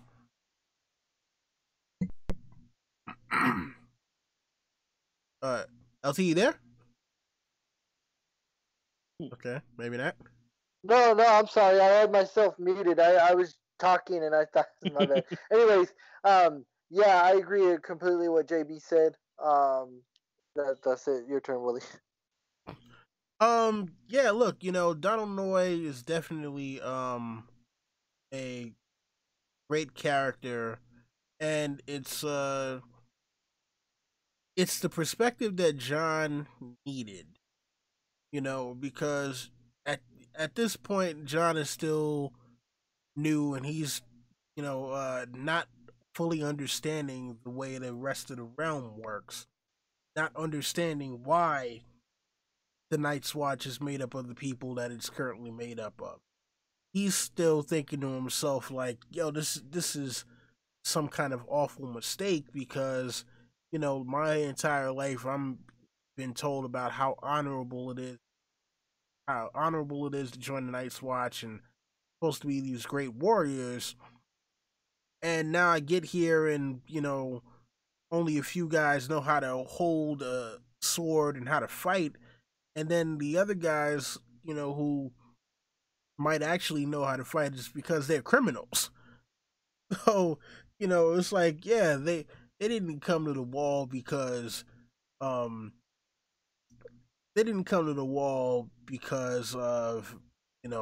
it being some kind of honorable thing. It's like it came to the wall as punishment. And I think Jon was still kind of disillusioned by that and didn't fully grasp the situation. And it's like not Alistair Thorne, but Donald Noy had to break it down to him like, yo, look, man, most of these people didn't grow up living the high life.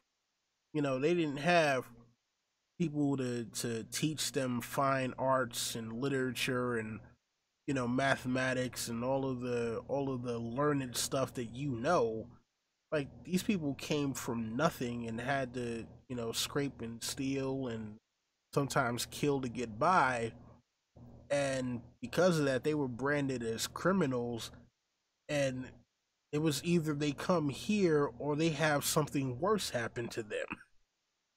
Like, yeah, so while you're sitting up here, bitching and moaning about, oh man, I had it so hard, I don't get to sleep in my feathered bed, and I don't get to have my own sword. I don't get to have all these luxuries.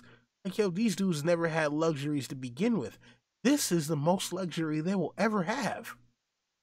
So Exactly. yeah, I think Donald Noy was able to put things in perspective for him, and yeah, man, I, I won't say he just puts things in perspective for just Jon. He gives a speaking to Jon, but he also, I think it's also a little bit of him giving a speaking to the reader.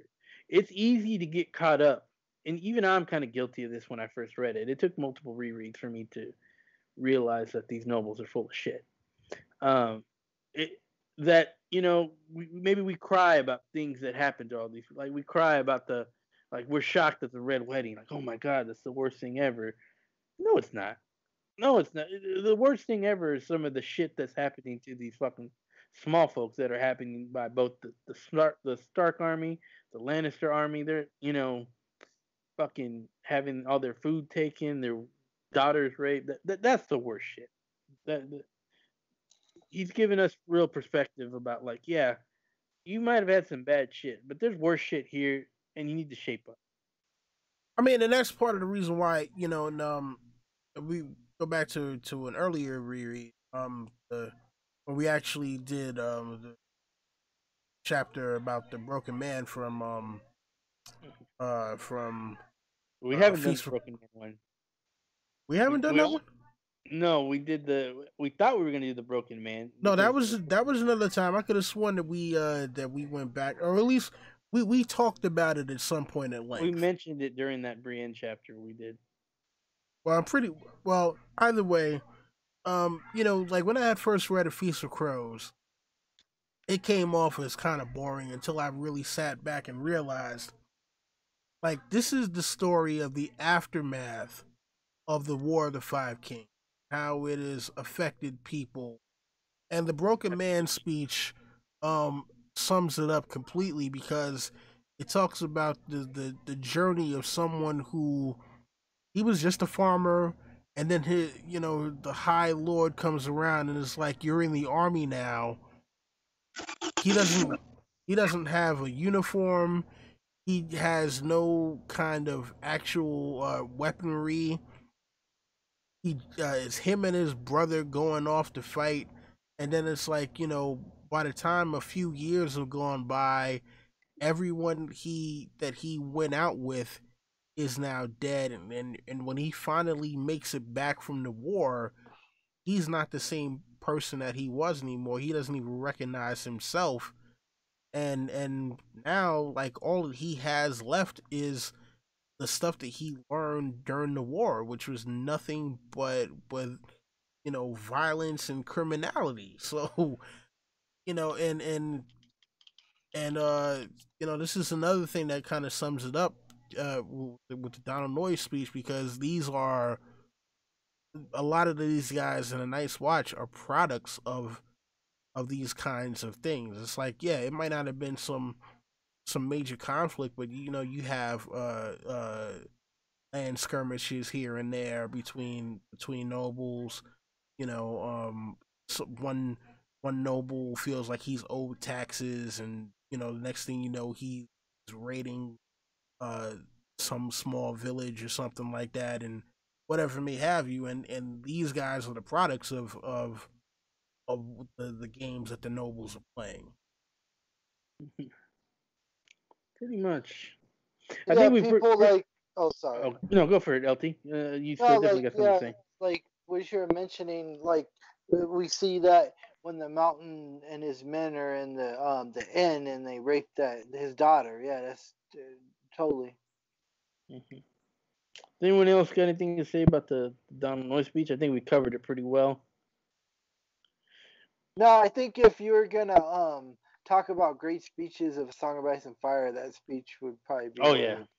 Well, what I wanted to say, well, first off, I had to switch to my phone because my computer's fucked, so I'm sorry if I sound weird. But what I wanted to say is, I think it was a travesty that Donald Noy wasn't in the show, and I think that one of the biggest sins that D&D did was that they didn't flesh out the Night's Watch enough at all, and it forced them, because they didn't have any tertiary characters built up in the show at all. It forced them, in my mind, that they had in Watch of the Wall, they had to kill off Gren and Pip, because they needed an emotional gut punch So, well, we only have like 3 other Night's Watch members that ever talked. So we're gonna have to kill off the 2 guys that may actually have an emotional connection with the audience. So if they would have built more tertiary characters like a Donald Noy, a Tyrion, or something, they could have had those characters be the ones that died in the show.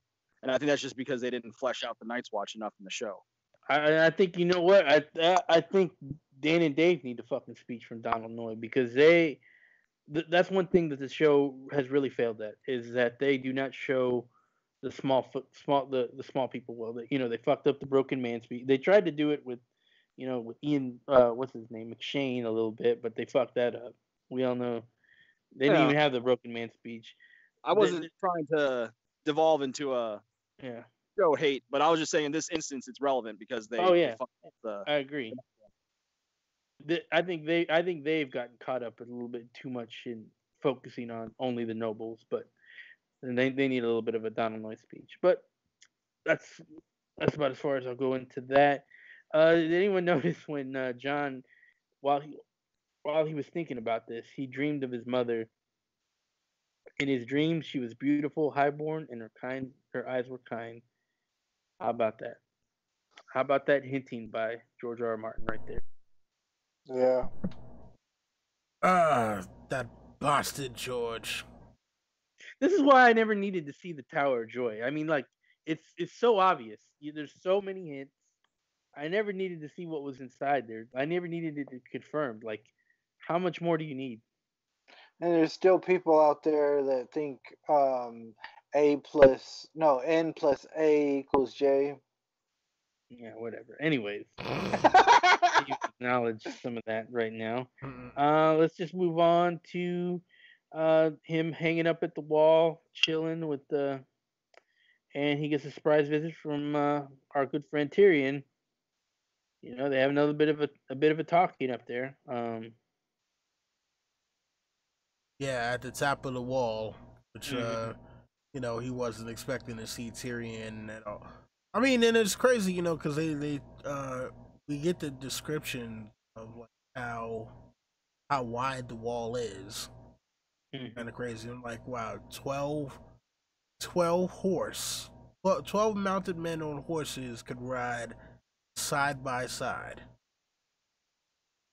So I mean, yeah, that's one of the things that, like, to think about it visually.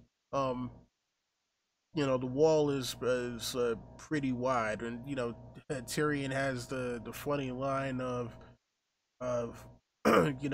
when someone puts up a wall, immediately someone wants to know what's on the other side of it. That is true. I mean, that's like the grass is green on the other side kind of a thing. Like, you immediately get that curiosity, you want to know. So it is true.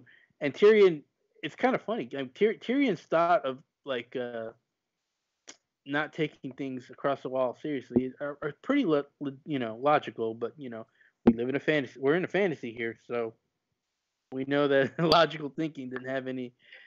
Sometimes doesn't always work like the real world, I mean, it's the funny thing about it too, because they definitely mentioned, like, oh yeah, well, I'm keeping the world safe from from wildlings, grumpkins, snarks, and then it was like, and the others. And at this point, you would figure, like, it's kind of weird that they're even mentioned, because like the grumpkins and snarks thing, it's like, all right, yeah, no one actually believes grumpkins and snarks, but there was a point at which the others were believed to be a thing, but I couldn't imagine someone from the modern day Night's Watch actually thinking that they're gonna run into a White Wall. Yeah. So it was kind of a funny thing just to see, like, oh wait, like he's mentioning that as if the average Night's Watchman is going to consider that to be a concern at all. And at least here, Tyrion has some damn respect here. Doesn't go fucking peeing off the wall for no real apparent reason. Oh my! Which makes me wonder about Dan and Dave. Like, They think about the wall, and their first thought is, well, why don't we talk pee off of about it? the great Dan and Dave like that, Jerry? Oh man, just pee off the wall. Well, to me, Fucking- the best part of this interaction is once Oh, yeah. again the more wisdom to be imparted by Tyrion, even more so than the last chapter, I think, because it's Mhm. this is where he says, "Look, you are what you are. You fucking own it, and then you can't let anyone you can't let anyone let it bother you if you just own it." And I think that's the best advice that Tyrion gave him. Oh yeah, that's 100% true, and it's 100% true in real life. And if you don't like it, flip the script. Like it's just, what do we saw that Cobra Kai? Own it, flip the script. Be like Hawk. I mean, it was crazy though because yeah, like Lord Snow was the thing that Alistair Storm started calling him, and he pissed off because he knew that it was like, yeah, you're not calling me Lord Snow as a compliment, you're calling me that, as like for one, the fact that I'm a Snow, means I'm a bastard, which means I really can't be a lord to begin with. And then two, I'm here at the Night's Watch, and I'm a recruit. I'm not, I'm not gonna wind up getting the respect that a nobleman would. So it's like, yeah, you're calling me that just to tease me. Um, and I could see why he would upset about that because again he's had his illusion of what this life was supposed to be like broken, and he's finally getting some people to tell him like, look, I understand that this is not what you were expecting at all, but let me just inform you of how it's not as bad as you think it is, and let me show you how you could possibly use your advantage while you're here. So, yeah, definitely, props to Tyrion and Donald Noy for imparting the wisdom of this young lad. Does anyone have anything to say about the condition of the wall and the castles around here? Like according to Jon and Tyrion, the towers that he's staying is about to collapse, like all jacked up and leaning. And Tyrion even makes a joke like, "Yeah, I'll have to have your dad arrest some stonemason to come fix this." Yeah, I think it was used kind of like to foreshadow how inept or how ill-equipped the Night's Watch would be able to defend against the impending doom that we eventually, as readers, know is coming. So I agree with that too, and I also think that maybe it's like it's like you're saying it's about to come down. The wall's about to come down. It's in a wreck, and it's going to come down because it hasn't been manned well enough. Right. I mean, yeah, because they mentioned about how the Night's Watch used to, like they said how Castle Black used to hold 5,000 men. And now there's barely a couple hundred sitting here now. A tenth of that. Right. And the crazy thing too is when when Jon talks about like, well, when he's thinking about the wall and how there are practically no defenses, and it's like, yeah, well, this is kind of crazy. You have this big wall here that is not defensible from the south, and obviously, this is the foreshadowing for later with wildling attacks, whatever. But yeah, it's not defensible from the south, and then just like right on the other side of it, it's the wall. It's basically it's kind of basically carved into the wall or nestled into the wall, which is kind of a very striking image. And later, it really gets into it in Dance of Dragons when he talks about all those shields of the former houses that used to be at the wall. Crazy.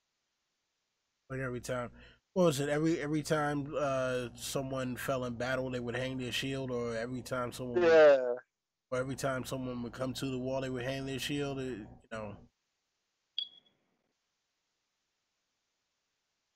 Yeah. So no, so then Jon starts taking things a little too hard. But while they're at dinner, gets a little message from Alistair Thorne. Of course, Alistair Thorne's got to act like a jackass for a little bit, but once that's done, um, Tyrion puts him in his place a little bit, and then once that's done, uh, we get to meet the old bear, Mister Gior Mormont, and I got a few things. Well, I don't know about a few things. I'm just kind of floored. I don't know what it means, but I'll just get first. I'll get to the point first. First we get he gets his raven from a raven from Winterfell lets him know that Bran has woken up, that he's crippled, and Jon's just like, you know what? He's alive. He's gonna live. I don't even care. I'm so happy. He's so happy. He goes and he makes up with Grin, starts taking that advice, and he's like, yeah. Um, I'll teach you how to do things. I'll teach that. I'll show you what was taught to me. I'm sorry for being a douchebag. And then Alistair Thorne is like, got to put in his 2 cents. He's like, oh, you're gonna start training people now. And then, yeah, he's like, what is the line he says? Oh, he was like, yeah, if you can teach Oryx, he was like, he was like, yeah, he was a bet. It was like, yeah, I'd have an easier time teaching a wolf to juggle than you training for Ruck. And John is like, I'll take that wager. I'd love to see both juggle. And, and everybody starts laughing. It's at that moment Jon becomes a brother of the Night's Watch. Like he didn't do his vows or anything, but at that point, the ice is broken. He's starting to accept them as his brothers. And the one person who doesn't accept them is Alistair Thorne. And so let's go. So and then the chapter ends. So let's take this one at a time here first. So let's start with the how much did y'all like Tyrion putting Alistair Thorne in his place? Oh, that was amazing. Yeah, Alistair Thorne needed that because it's like, he's hating on Jon. Now, mind you, it's okay. I'm trying to think how to explain. Like he has a legitimate reason for giving Jon shit to a certain extent because I was gonna ask that, and I was gonna follow up with this. Is anyone sympathetic to Alistair Thorne? Because for anyone who doesn't know, anyone listening, Alistair Thorne was a Targaryen loyalist that was sent to the wall because he refused to really bend the knee. He was such a Targaryen loyalist that he's just like, you know what, I'd rather be at the wall than to be under the usurper's rule. So he has a hate for, the Baratheons, for the Starks, the ones who overtook the Targaryens. So he sees Jon as a extension of Ned Stark, someone who he hates. So would have been. I'm trying to remember, where is Alistair Thorne from? Is he from the Vale, or is he from Westerland? From the Crownlands.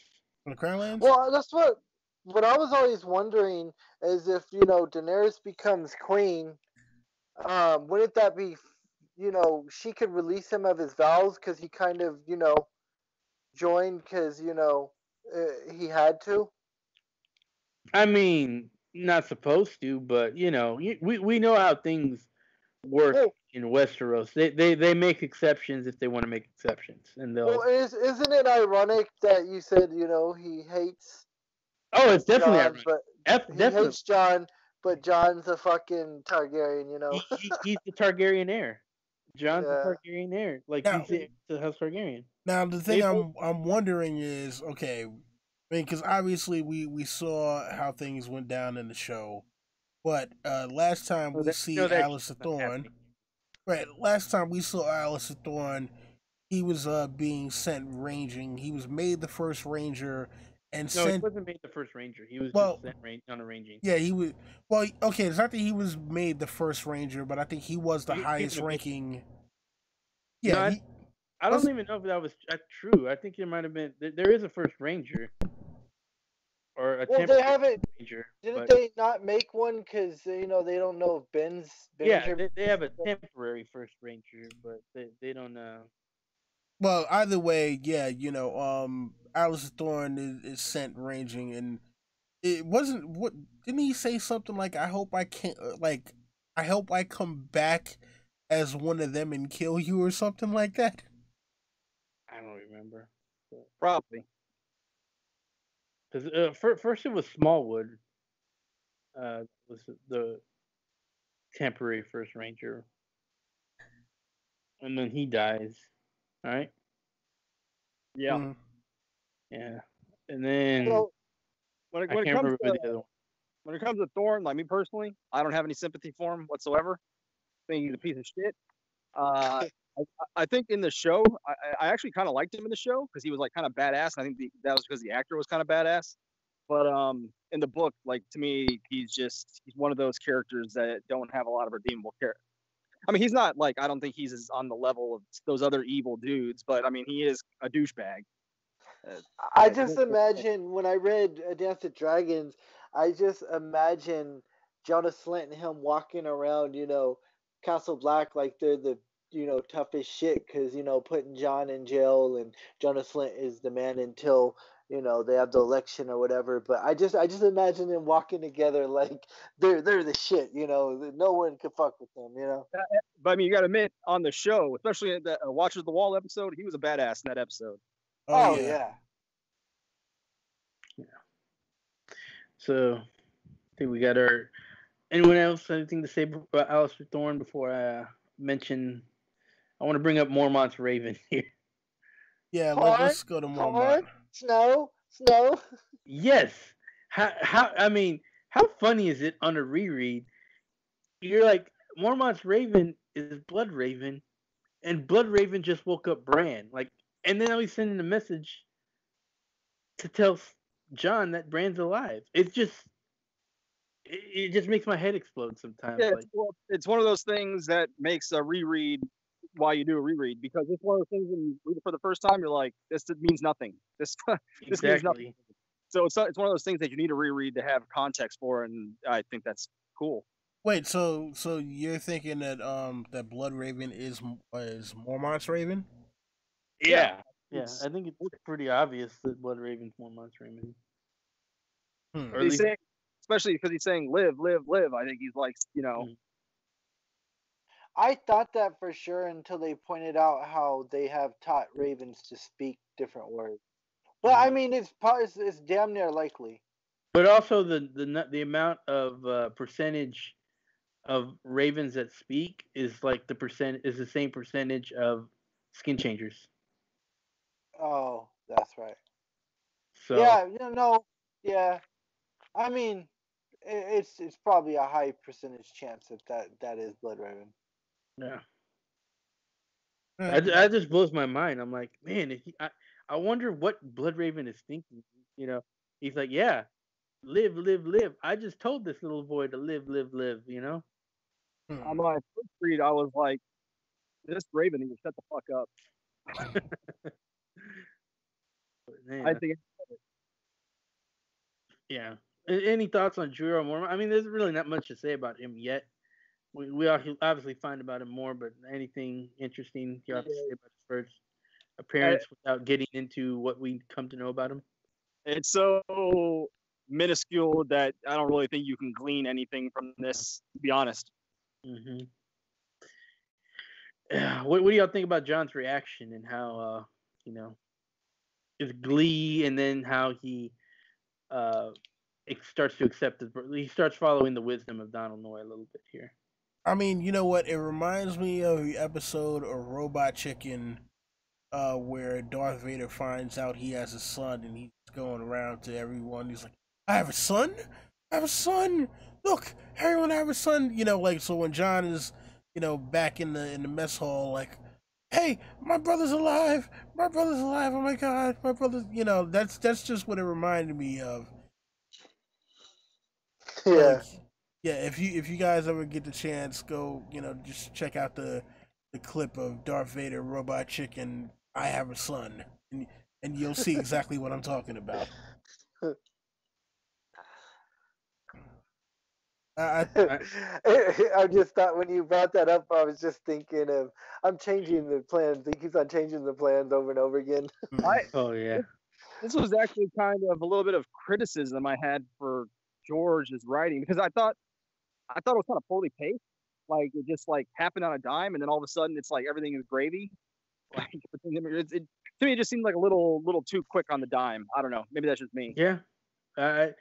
Yeah. I mean, because Jon, even though he's told the lessons here, he does take this one a little too quickly. But most of the lessons he like learns it slowly, which is more realistic in my opinion. Oh, it is definitely more. I mean, Like, but you see, like here's he's my not. thing though.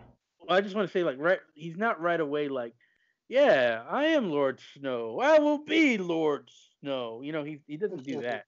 He slowly learns to accept it, and he slowly. I he might be giving him this a little bit too fast, but you know what? He it made a good scene. I liked it overall. I mean, it wasn't I think it wasn't the best writing. I think James is a bit right, but you know what?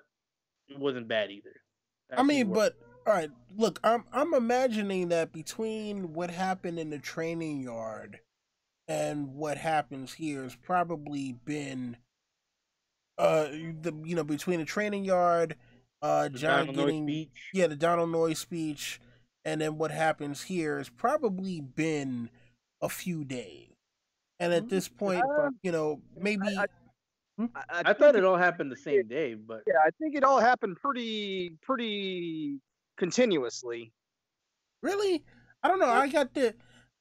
For some reason I just got the sense that it didn't all happen in the same day. I mean, to me, I don't know. Maybe I have to go back and check it out again. But like, well, definitely Noy to Tyrion to what happened at the end. That all happened continuously.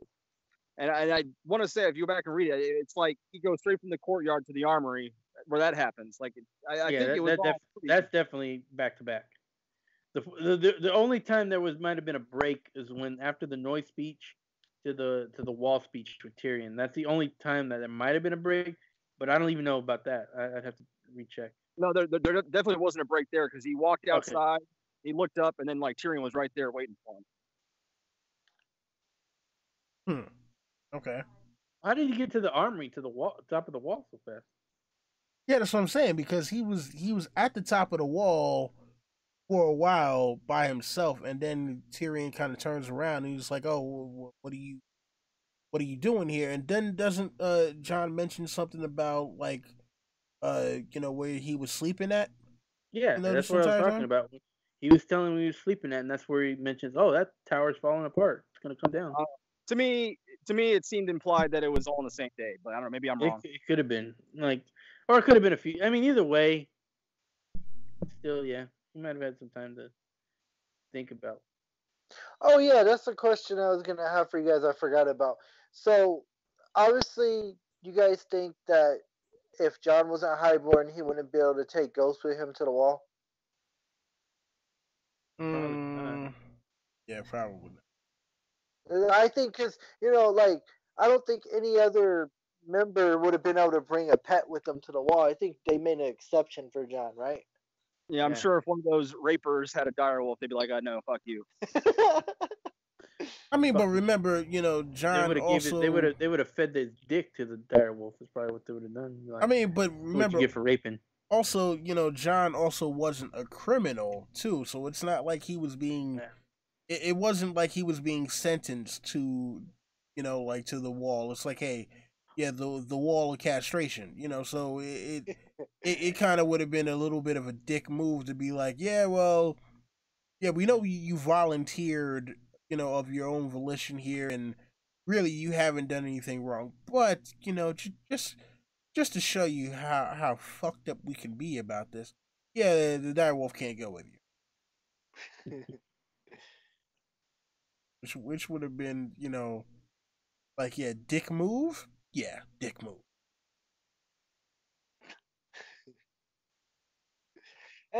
And they end up all liking Ghost. I mean, pretty much everybody on the wall. Except for Alistair Thorne. But of course, we're not expecting him.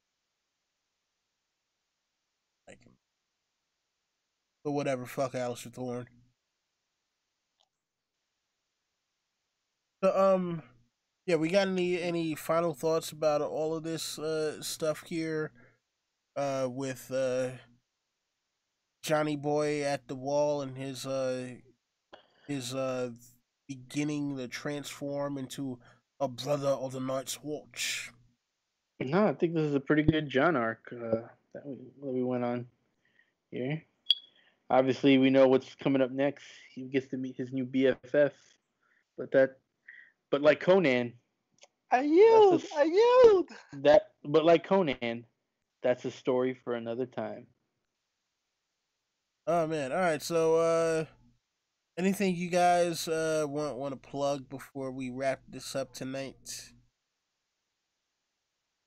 or whatever may have you? I have absolutely nothing to plug because I don't do anything on my channel. Yeah, me either right now. Yeah.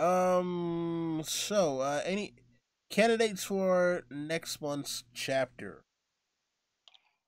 Sansa, Turney, try it again. One of these days, y'all guys are gonna vote for. You audiences are gonna vote for it. One of these days. But is that the same chapter where Loras crowns her? Well, doesn't crown her, but gives her a rose? Yeah, I think so. She goes to the Turney twice. You got my vote. Let's just do the way we're doing this. Let's just do both of them. Yeah. We'll see. We'll put it out to the vote. Let the people get involved. I might nominate a chapter where it's a person that only has one chapter. Oakheart. Oh, Ares Oakheart. Good chapter. That is maybe I don't know. Hey, I don't know. When was the last time we did a Dorne chapter? The Ariane one? Yeah, I think Princess in the Tower. We've done a few Dornish centric chapters. Yeah. You'd be surprised. We've done quite a few of them. We've done Ariane 2. We've done Princess in the Wall. In fact, I don't know. Maybe I need to nominate a Stannis centric chapter. I think it's been a while. We need some Stannis in our life.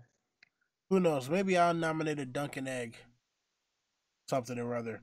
We need to get back to Dunkin' Egg. We haven't done Dunkin' Egg in a while. Yeah. When does that book come out? Fire and Blood? Yeah. November.